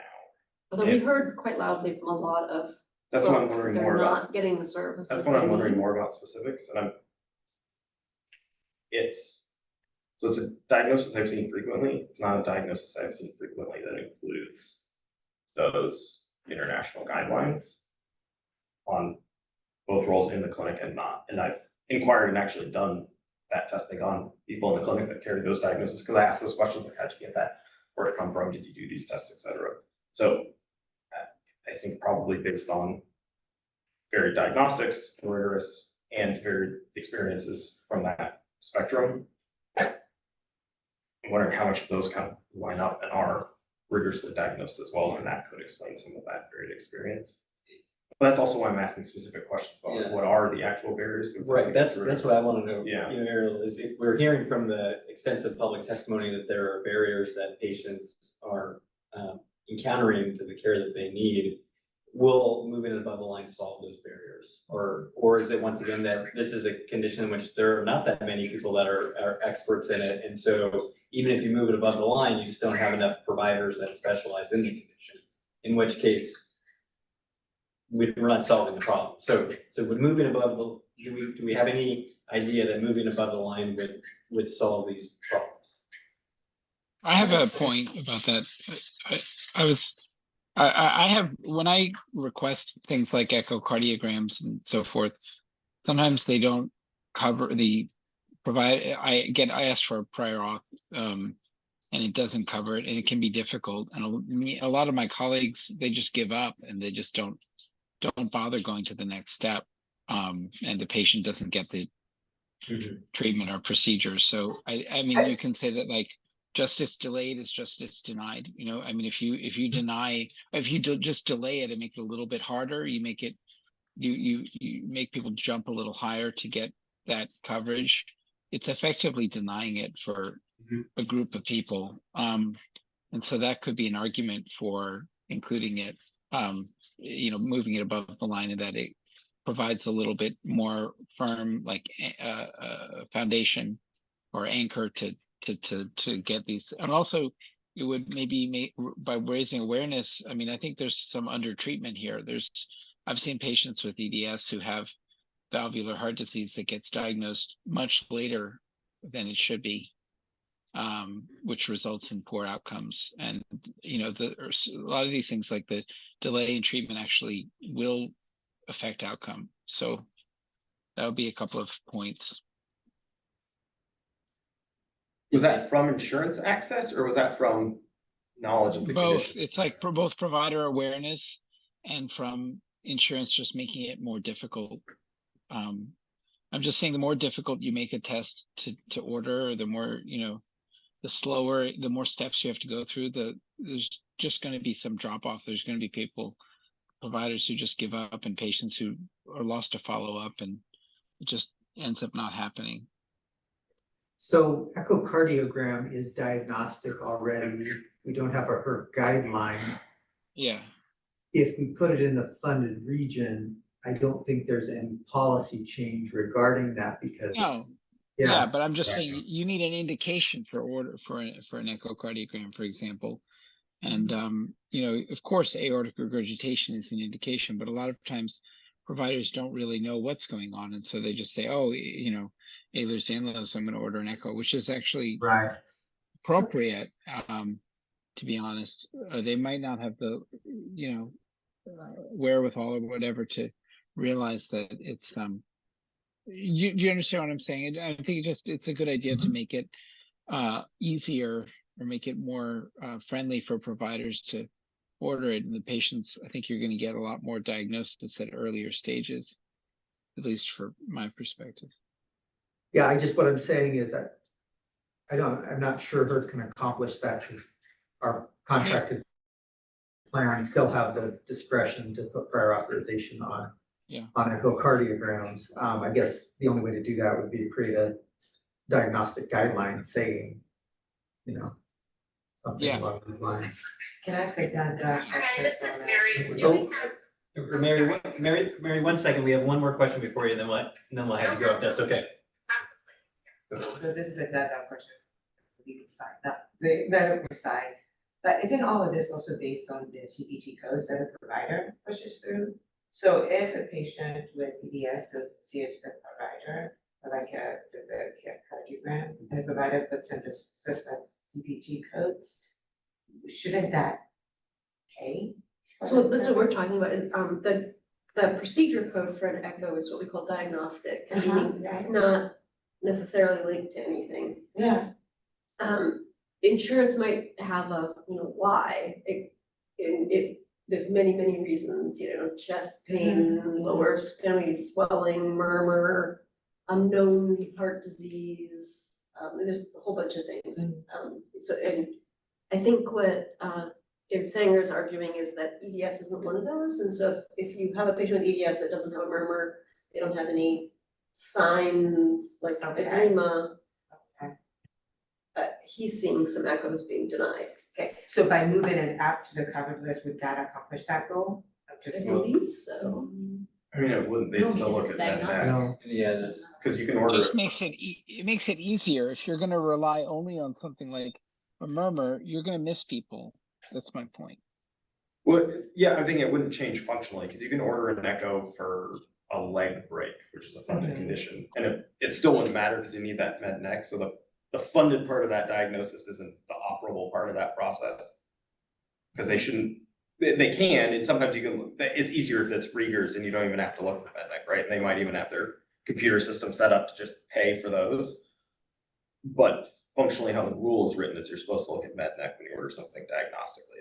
It's irrelevant, the diagnosis almost. Mary wanted to say. yeah, or, so did that address your question? Yeah, it does, I mean, Okay. but, yeah, we're still looking for a fix. Yeah, okay, all right, Mary, you're up, thanks. Well, I think that answered my question too. So if I'm understanding correctly, obviously diagnostic procedures are covered, and then we don't have, regardless, and then we don't have any examples that we have verified of services that have been denied that we're aware of from the correspondence that was received. I don't know if there's any other examples that we could talk about. I believe, one of the examples was chiropractic services were being denied, but I didn't see any evidence on chiropractic adjustment. Thank you. We heard about physical therapy, chiropractic, medications that weren't specified. Oxygen. Oxygen we saw in the claims data. We heard about wheelchairs, Dr. Ingra. I think those were the things we heard about. Splints. Or like orthotics. Which a lot of those, these splints, and depending on the cost of orthotics, if we don't review relatively inexpensive versions of those. Just think- Hey, Dr. Kaiser, I'm having trouble hearing you again. Sorry, I'm sorry. Don't be sorry, just be louder. Yeah. Yeah, those lower cost things, sometimes like splints or certain types of orthotics, at least we don't review below a certain level. So those shouldn't be affected by an above the line, below the line diagnosis. Some CCOs may. Right, that's what I'm saying. Yeah. Daphne, it is almost noon. Can you let us know, is Dr. Sosa coming in virtually? Just let us know if she pops into the virtual room. Absolutely, I've got my eye on it. I don't know the answer to that question. She had asked about the link, so I think we should expect her online. Go ahead. Well, okay, any other questions or comments, or do we want, otherwise, well, so we should wait till Dr. Sosa joins Yeah, before so hearing from otherwise Dr. we could Guggenheim? take a 5-minute break and Okay. distribute lunches if they're here. Okay, well, I'm glad we got started ahead of time. We thought we were gonna have a decent break, but it turns out that there was a lot of discussion. Yeah, this is a complex topic. For sure. Okay, so 5-minute break? We'll break until 5 after 12. That gives us a 6-minute break. 6 minutes. And then Dr. Guggenheim is here, so if Dr. Sosa hasn't been able to join us, we could at least start with Dr. Guggenheim answering some questions. Yeah. Sounds good. Thanks.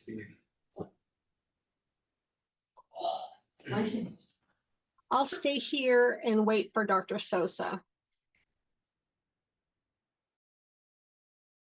Thank you, Daphne.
Hi, Dr. Sosa. I've just promoted you to panelist, so if you can accept that, you'll be able to.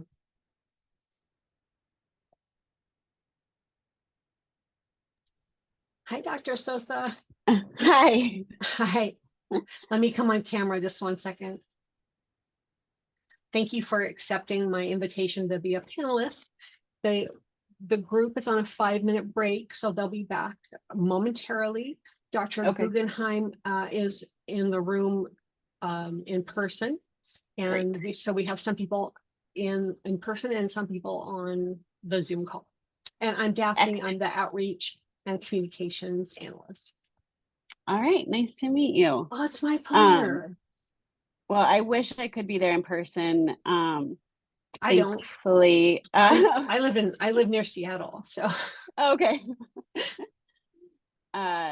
Dr. Guggenheim and I have sort of worked together on the side, so that's great. That is good. And I don't know if this goes all the way till 1. I will have to probably at least shift to just audio because I have to move to a different location. Totally understandable. Totally understandable.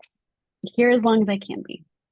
Thank you so much. I'll let you gather your thoughts and we'll see you in a few minutes. Okay. Thank you.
these types of patients end up kind of funneling towards places like. Hi, we're trying to gather here and see if we have a What is quorum, it so that's if you're very online, as a Yeah. member, please Yeah, so speak like, up, or you know, Sarah there. I think that a lot of Comes times, Max, maybe we've got not even three in the room. knowingly, a lot of these kinds of patients. David, end are up you at there? pain Oh, centers David's there. After they've. Dr. Sanger's here. And very strong colors, so 1, 2, 3, Rheumatology 4, says like, oh, 5, it's not 6. an Yep, we got inflammatory one. disorder. We should And be then here. Okay, you have. And then orthopedics Daphne, says, do we- okay, well, do we know when- not bad enough for surgery Yeah, I know, yet. but it sounds like she has a And then they time kind frame. of ping Do we pong know and when they, like, Dr. funnel Sosa needs to to- leave? I think she said if it goes till 1, Dr. Sosa, can you let us know what your time constraints are? Yeah, I will need to go off video by like 12:50. I can still be on audio, but I have to drive. Okay, yeah, that should be fine, no problem. So then I think we'll start with Dr. Guggenheim. Thanks for being here, really Yeah, appreciate your absolutely. insight, so. And just for Dr. Guggenheim, Dr. Sosa's benefit, I'm just gonna summarize in a couple sentences. Before, we were running a little ahead of schedule, so I went through our evidence review that shows that PT and OT just for Ehlers-Danlos syndrome itself doesn't have a strong evidence base. However, for the sequelae like dislocations, it does. And other things like cognitive behavioral therapy are effective if someone has comorbid anxiety or other reasons to need cognitive behavioral therapy. And we heard we got a very large number of public comments, all in favor of moving Ehlers-Danlos to a covered line. The current proposal is to move, the current staff proposal, is to move Ehlers-Danlos to a line that has tissue disorders that does not have PT or OT. The questions that were raised during a member discussion were really what types of things are patients, or for the two of you as experts, what are you seeing as problems with lack of access that we could act on? Do you see a need to move this condition above the line? There was some concern from a couple of members that there are requests for things that aren't medically necessary for patients with EDS currently. And they were wondering if that would be harder for the CCOs to sort of say this isn't medically appropriate if we cover it. So basically, I think the outstanding questions are what benefits would you and or your patients get if we move EDS to a covered line, and what are the current problems with access that we could help do something about? Does that seem like a pretty reasonable summary? Okay. So what we do, before we have experts speak, we ask you to name any organization that you're affiliated with and any conflicts of interest you have. And then Dr. Guggenheim is in the room, Dr. Sosa is on our Zoom. I think since Dr. Guggenheim is sitting here, I think we'll let her introduce herself first, then Dr. Sosa, and then you guys can make any responses to that you like. Great. I'm Alina Guggenheim. I am at OHSU. I forget my full title, Assistant Professor of Anesthesiology and Perioperative Medicine. That's because the pain center fits under the anesthesia umbrella at OHSU, and I have no conflict of interest. Dr. Sosa?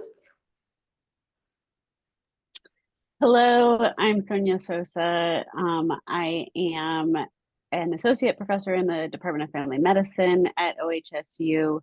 I have no conflicts of interest either. Great, thank you. Neither of you have any remarks you wanted to give, or do you have any responses, sort of the questions about whether you would support moving Ehlers-Danlos above the line and why, and what kinds of things are you seeing as problems that need to be solved for your patients? Do you want to go first, Sonia, or do you want me to go first? Well, I was trying to decide what makes sense with, like, you know, Dr. Guggenheim had prepared some slides, which some of them address this and some of them are more general information. So I'll go with the general and answering the questions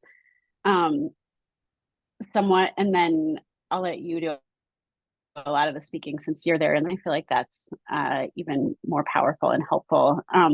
So I think one of the things that we have had a lot of conversations about is that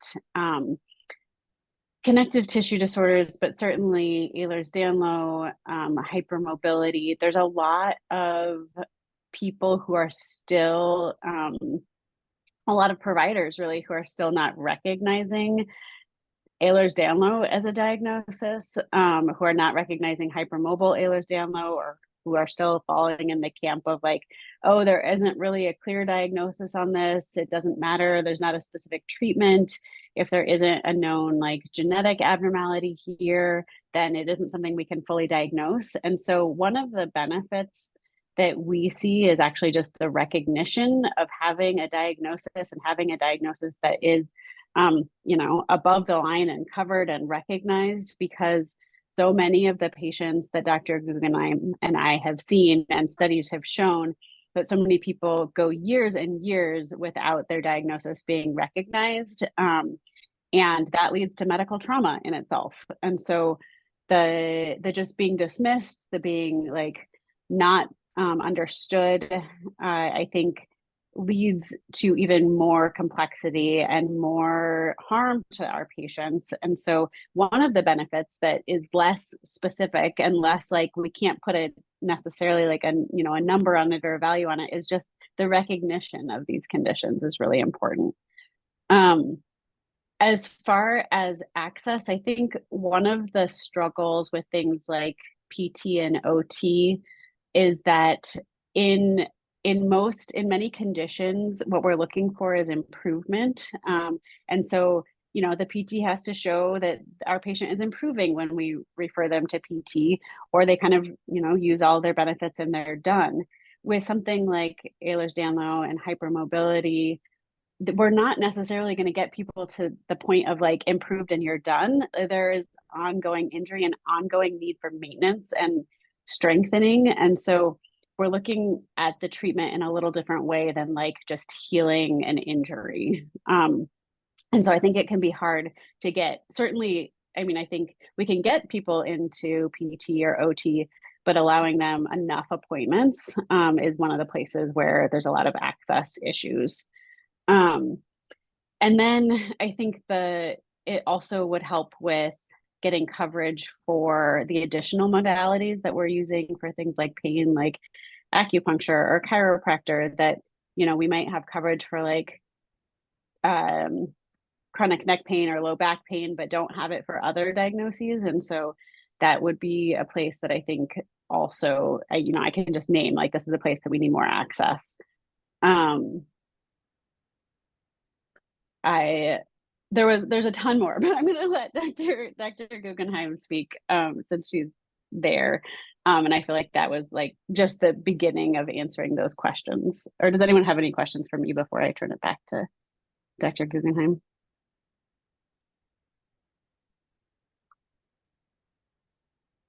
Anyone have any questions for Dr. Stossel? I don't hear any. So I'm sure we'll have questions after we hear Dr. Guggenheim's presentation as well. So yeah, and if you guys want, I can kind of go through my slides. I can go through them rather quickly. And I tried to touch on a little bit about how I think moving this as a diagnosis above the line. One of the pieces I didn't really incorporate into this slideshow, but I think is important to talk about is the updated diagnostic criteria in 2017 that essentially made it more challenging to meet the diagnostic criteria for EDS. And the decision to do that was primarily so that when they were doing whole genome studies, the patients that were included in the studies were more significant abnormal connective tissue findings. Unfortunately, I think, and there's been multiple studies that have come out to the fact that many patients don't meet the 2017 criteria for hypermobile EDS and instead meet the criteria for a hypermobility spectrum disorder.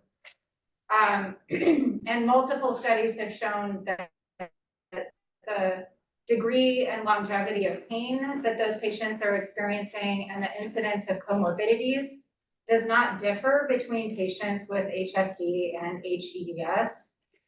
So unfortunately, I feel like this conversation also may need to include looking at hypermobility spectrum disorders as a subheading rather than just singling out Ehlers-Danlos syndrome.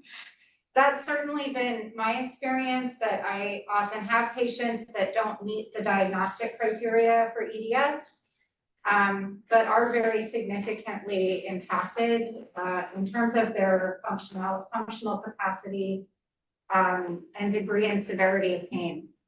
So I already feel like my title slide is off because it really should have included, you know, heritable disorders of connective tissue, which is a much larger umbrella of disorders. So very simply, EDS is a group of 13 heritable connective tissue disorders. I know we tend to focus on the musculoskeletal aspects, but it also includes skin, bone, blood vessels, and organs.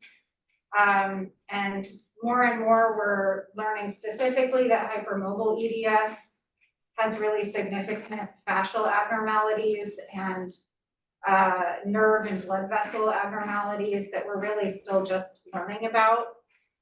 I acknowledge it's really hard when a disorder is sort of on the bleeding edge of our medical knowledge, that it's really hard for groups to come together and decide how to best care for a population. I think it's also particularly challenging because the severity of, you know, the clinical presentation, you know, some of these patients aren't really ever going to the doctor and have very mild manifestations all the way to severe and life-threatening. I know we tend to focus on vascular EDS subtype, which is one of the genetically defined subtypes, as being the most life-threatening, but I'm sure Dr. Sosa and Dr. Sanger have also probably seen patients with the hypermobile subtype that have had vascular events. I know I have carotid dissections. I have 3 patients with normal genetic testing that have had carotid dissections before the age of 40. And it's also very challenging because it's a very heterogeneous presentation. So no 2 HSD EDS patients are going to have the same needs. And there is no direct treatment that's a medication-based therapy for these patients. You could go to the next slide. This is a kind of more of a visual representation of that, looking at spiderograms of 2 different EDS patients. Some may have more significant musculoskeletal and pain, whereas another may have predominantly GI or neurologic or cardiovascular or autonomic symptoms. You could go, thank you. I put together the different subtypes. We can just skip right through these. You can go all the way through. I thought that this study was very important. It was a Swedish study that they looked at 40,000 patients in a pain registry.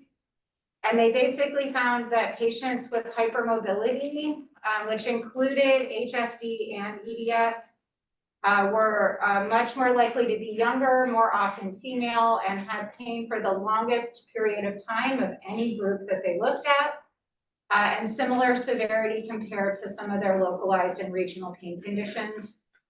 And that chronic pain is found in about 90% of patients with HEDS. So their pain needs are really significant and they're long-standing. I think what I took from that study is the duration of pain that they're experiencing. And that's where, like, talking, like when Dr. Sosa and I talk about where our patients' unmet needs are, is that, you know, we often have an expectation that pain is an episode, like there's an episode of pain with a beginning and an end. And unfortunately, this patient population tends to have significant longstanding pain, and their need for interventions they may need more ongoing to maintain their function. You could go to the next. So one of the things I was thinking about in terms of what would be the benefit of having this move above the line, you know, when I do a physical therapy referral for a Medicaid patient, I am putting on my referral very explicitly above the line regional pain codes, and often specifically excluding their HEDS or their HSD from those codes because I know that it's a non-covered code. Which I feel like I then try to verbally express in my referrals that the patient needs a physical therapy or OT approach that's taking their connective tissue into account, but I'm not including it in my codes as part of their referral. And I do feel like that their PT-OT is more effective and safe when it is completed by a therapist who has that training and knowledge, and not being able to include HEDS in their referral codes, I think can impact the context in which that PT is working with them. If you could go to the next slide. Thank you for being my slide funder. So the things that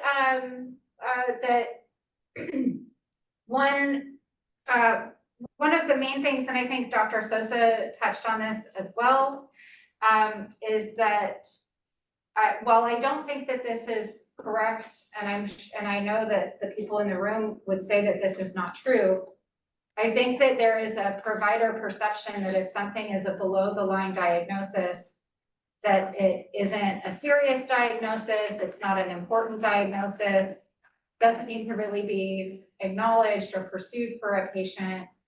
And with that, I think it can perpetuate some of the stigma and bias that is still associated with this diagnosis. And by moving it above the line, it would help providers understand that this can be a very important and impactful diagnosis for a patient. I feel like it would also improve the ability to send PT and OT referrals that may improve the patient safety and outcomes, potentially improve the number of approved visits or the expectations that PT is going to fix a problem. And I don't know, maybe this is a pipe dream, somehow working towards generally improving the time to diagnosis, which is currently estimated between 10 and 12 years from symptom onset. And then I pulled together there was a recent committee meeting through the National Academy of Sciences, specifically on heritable disorders of connective tissue, and really trying to focus more on the barriers to diagnosis, the barriers to care, and the importance of early detection and early diagnosis. If you could go to the next slide. And I actually don't feel like we need to spend a ton of time on this slide. This is more talking about why there's so many delays in diagnosis. Again, that's not the job of HERC. The next slide. I think the consequences of delayed or the consequences of a lack of diagnosis are really important. Moving this as an above the line diagnosis could help improve provider recognition that this is an important diagnosis to consider for their patients. And then I think this is kind of what I tend to try and work in the construct that I try to work with a patient with a hypermobile connective tissue disorder, is building knowledgeable teams, including PT, OT, pain psychology. That is another particular need that I would want more access to. And I think it's very Medicaid plan, CCO specific, how many visits a patient can get with a pain psychologist. Some CCOs don't cover it at all, some will cover 2 sessions. But that piece is another, like if I put together my wish list of desires, having more continued access to a pain psychologist, I think is really imperative. And then I also tend to work with osteopathic manipulation, acupuncture, and then specifically chiropractors that work with low velocity style manipulation and therapeutic movement modalities, orthotists, orthopedics, and working on nutrition. I think that might be it.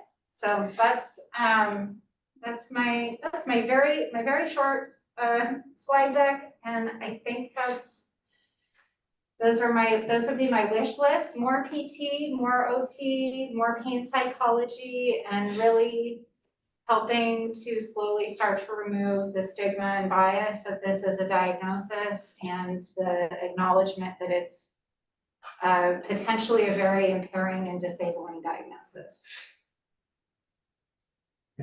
Thank you, appreciate it. Any questions, comments for our experts from members? Do you have, when you're putting in referrals for PTOT, have you had it rejected because it has Ehlers-Danlos on it? No, I don't ever include it, I just include it in my narrative. In general, I tend not to include it as a diagnosis at all, because my billers have told me not to include any below the line diagnoses. So I don't know if I'm doing that inappropriately, and if so, I am like very happy to get re-educated, but when I'm seeing a Medicaid patient, I try to really focus all the codes I'm using on my visit to be above the line diagnoses. Because at least I know our system looks at the primary if you have a funded condition.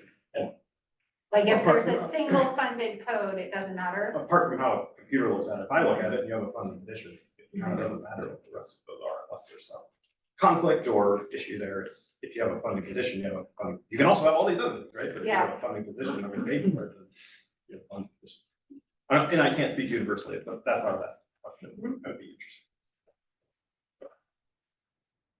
I haven't had challenges, and this might be because of the way the codes that I'm attaching to my orders for echoes. I haven't had echoes denied. But usually technically you can't complete the 2017 diagnostic criteria without an echo, because criteria 2B is a list of 12 generalized signs and symptoms of a connective tissue disorder. And 2 of the items off that list are echo findings of aortic root dilation or mitral valve prolapse. So technically you can't complete an evaluation without an echo. And usually if I don't have for Medicaid patients, I'm not using EDS as a diagnosis code to order echoes. So the reason that I've maybe not encountered denials is that, again, my billing team drilled into me, don't ever use a below the line diagnosis code ever on any patient for any order, any referral. And I've been trained pretty well in a way that I'm not encountering denials, but I know providers in the community do experience that. And I do see patients who've said, sorry, my primary care tried to order this for me and they weren't able to get it. So that I think we talked about that a little bit too. Like I figured out a lot of ways to help get around coding barriers by the way that I worked to advocate and access care for this patient population, but a lot of providers haven't, and run into those kinds of issues. I think that speaks to David, your comment, correct, that, by putting it above the line, that just, even though ultimately it may get covered, you don't have to game the system as much. Absolutely. Then I would compare this to Marfan syndrome. Do we cover Marfan syndrome above the line? I think so. So why is this different, right? If we cover Marfan's as a diagnosis for ordering testing, and you know, as we know, Marfan's has a lot of manifestations. It's not just cardiac. So this is the only difference between Ehlers-Danlos and Marfan's is that there's a gene that we know about with Marfan's, and it's easier to diagnose that way. But I mean, it seems to me very similar that we want to get earlier diagnosis and treatment. Marfan just is on their dysfunction list. Yeah, so if we cover Marfan's, it seems fair. I'm just. Want more specific diagnosis too, my understanding, right? There's specific criteria that's agreed on internationally. That's the same for EDS. At this point, the 2017 criteria was an international consortium for the hypermobile subtype, and then obviously there's the genetically defined subtypes. But people still have significant difficulty accessing genetic testing for the genetically defined subtypes. So that's there continue to be like diagnostic challenges there, but I actually really agree. It does have, especially the vascular subtype, very similar to Marfan's, but Marfan's also, there's not a treatment for Marfan's. There's not like a gene therapy for the FBN2 gene. Right. And are you talking genetic testing or counseling? Both are very challenging to access for, Counseling is just, for EDS doesn't patients. matter the diagnosis or counseling still. OHSU genetics denies any referral for hypermobility and routes them to me.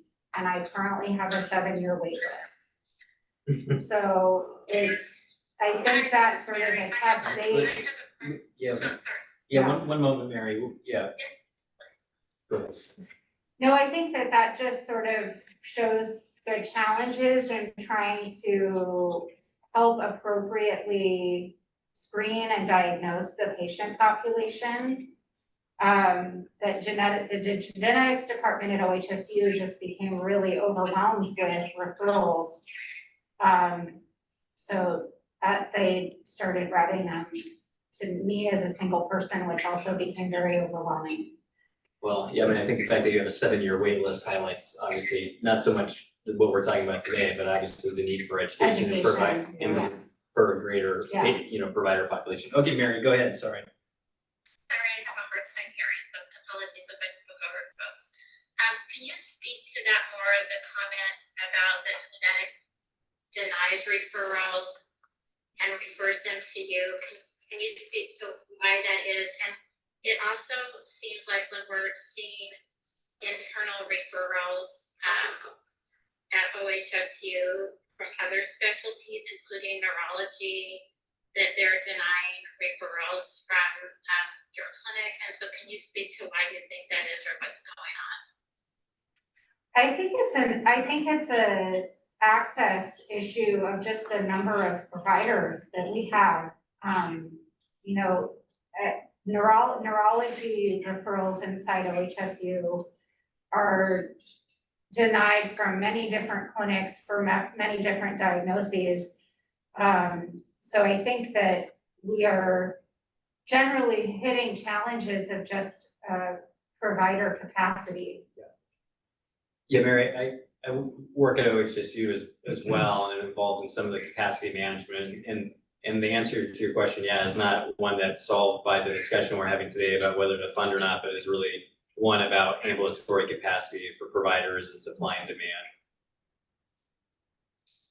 I think with genetics, I think their thought is if it's hypermobility alone, that there won't be a gene finding, but I'm sure Dr. Guggenheim has experiences like I do where I have patients who have like somewhat suggestive symptoms of some of the other types, and I've helped them to pay out of pocket for genetic testing and have found that they do have genetic mutations for patients that were denied being seen by genetics. So it's challenging.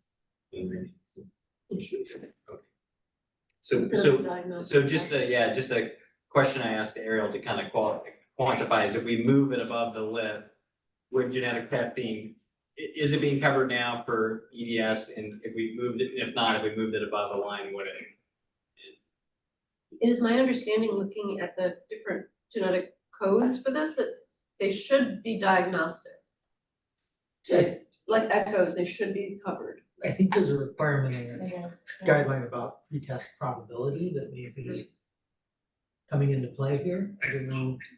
So my understanding was that I met with the genetics department at OHSU maybe 5 or 6 years ago now, so this could be dated information that specifically for patients with OHP, that their genetic testing needed to be ordered and processed through genetics. So I've never even attempted to order genetic testing, nor would I feel confident in my ability to code it in a way that it would get covered. So I have had OHP patients pay cash to get testing. And I think, like Dr. Sosa, have found variants with that. But I don't personally order or try to build through OHP genetic testing. And maybe I'm totally wrong. I'm super happy to be educated about it. Yeah, non-geneticists can order genetic testing, so like Okay. OBGYNs order BRCA testing all the time. Okay. But if I were There's to always- order genetic testing with the EDS code being a non-covered code, So technically the rule is if it's diagnostic, that it doesn't need to be a funded condition. okay, Genetic testing gets complicated because it's depending on what the code is, what panel you're ordering, it can get sticky there. But in the general concept, diagnostic testing is covered if medically necessary, and it gets into So what is medically necessary. yeah, and that also gets What back to panel, whatever. to David's point that, there's an activation energy to some of these things that, many of the patients that are affected by this condition, who are most in need may not have the ability to advocate for themselves like maybe some other people would. And with this barrier, by moving it above the line, would that lower that hurdle that patients have to get the testing? And I don't know, you're in the space. It shouldn't for diagnosis, because we're not looking still as funded or not, we're looking at is like medically appropriate question. So even if. So the line has no impact then on your. No, because even if something's PA that they're getting an echo for regurg or something, we need to see that there's some, if somebody listens with their heart, they didn't hear anything, they're just like, I'm getting one for regurg, not a case of dramatic, maybe you don't have a clinical justification for it, that's a funded condition. Yeah. But there's no medical justification for it, so it would still be that support. Other questions or comments? I'm still trying to figure out the echo because I feel like and I'm trying to remember. I know for sure I've gotten it denied in non-OHP patients, but I am fairly certain that if I don't use other codes, like if I'm just trying it for the purpose of hypermobile EDS and it being part of the diagnostic criteria, it has been denied. So I include, just like Dr. Guggenheim was saying, other codes to get that covered. So I do feel like the echo has been sticky. Yeah, I agree. I just think it should be easier to get these patients diagnosis earlier. Like again, it's a lot like Marfan's. I mean, it's a multi-faceted, complex disease with so many manifestations, and a lot of providers just aren't aware. And anything that would increase awareness and get earlier diagnosis, it's hard to see much of a negative aspect to it. All right, I want to be a little bit mindful of time. We have 15 minutes left. Are there any other questions, or do we want to review the staff recommendations before taking a vote? Hi, this is Mary. One question I have, sorry if I'm still confused on is, do we have any examples that have been verified of diagnostic codes getting denied? Of claims coded with Ehlers-Danlos being denied? Of diagnostic. So, Oh, diagnostic services? we don't have any examples on any patient of diagnostic codes getting denied. We have not run the analysis for that. Thank you. Did you see that, Ariel? Do you recall whether the echoes some of them were denied? Some claims are always denied because of billing errors, so it's hard to tell. Go ahead. We were just looking at the procedure codes that were linked to EDF to see whether they're paid or not. Okay. Yeah, we just looked at, well, no, we did, there were some that were paid and some were denied, but again, we don't know why the ones that were denied, it could be because the patient was no longer on the list, for example, and so it's a little hard to sort out.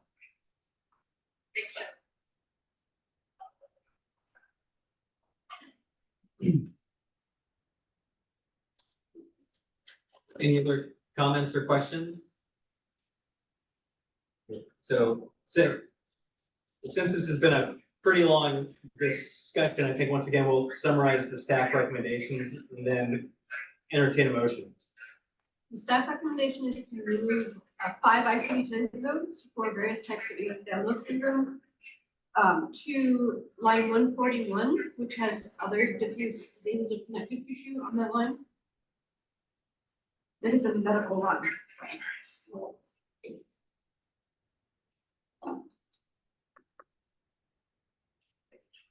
And so that would resolve any problems or perceptions regarding it being in the unfended region. It would make it similar to Marfan's syndrome, except that physical therapy, chiropractic would not be covered. The durable medical equipment, prescription drugs, then would be treated just the same as they would for a condition. And just to note, chiropractic and osteopathic manipulation is limited on the list, just back, neck, shoulder, maybe. It's a very limited group of diagnoses. Well, chiropractic is physical. Physical, no, but we specifically had a request for chiropractic and osteopathic from our commenters. I see. So that would be a separate discussion. Yeah. Correct. Just to raise awareness, we have a comment in the question and answer section. Can we read that aloud? It's relevant. It's relevant to the discussion. Yeah, we don't usually read those just because Okay. we require pre-registration. Thank you. Okay, never mind. Okay, any last final comments before we entertain a motion? So, would anyone like to put forth a motion to approve the staff recommendations? I move to approve. Do we have a second? Okay, so the motion has been put forth and seconded. So all in favor of accepting the staff recommendations, please say aye or put your vote in the chat. Anyone opposed? This is Mary. Yeah, could be in there. Mary and Max are both in the room, said no, nay. Right? So see what the vote is. Okay, sorry. It's food. Yeah. I have 2 online approved.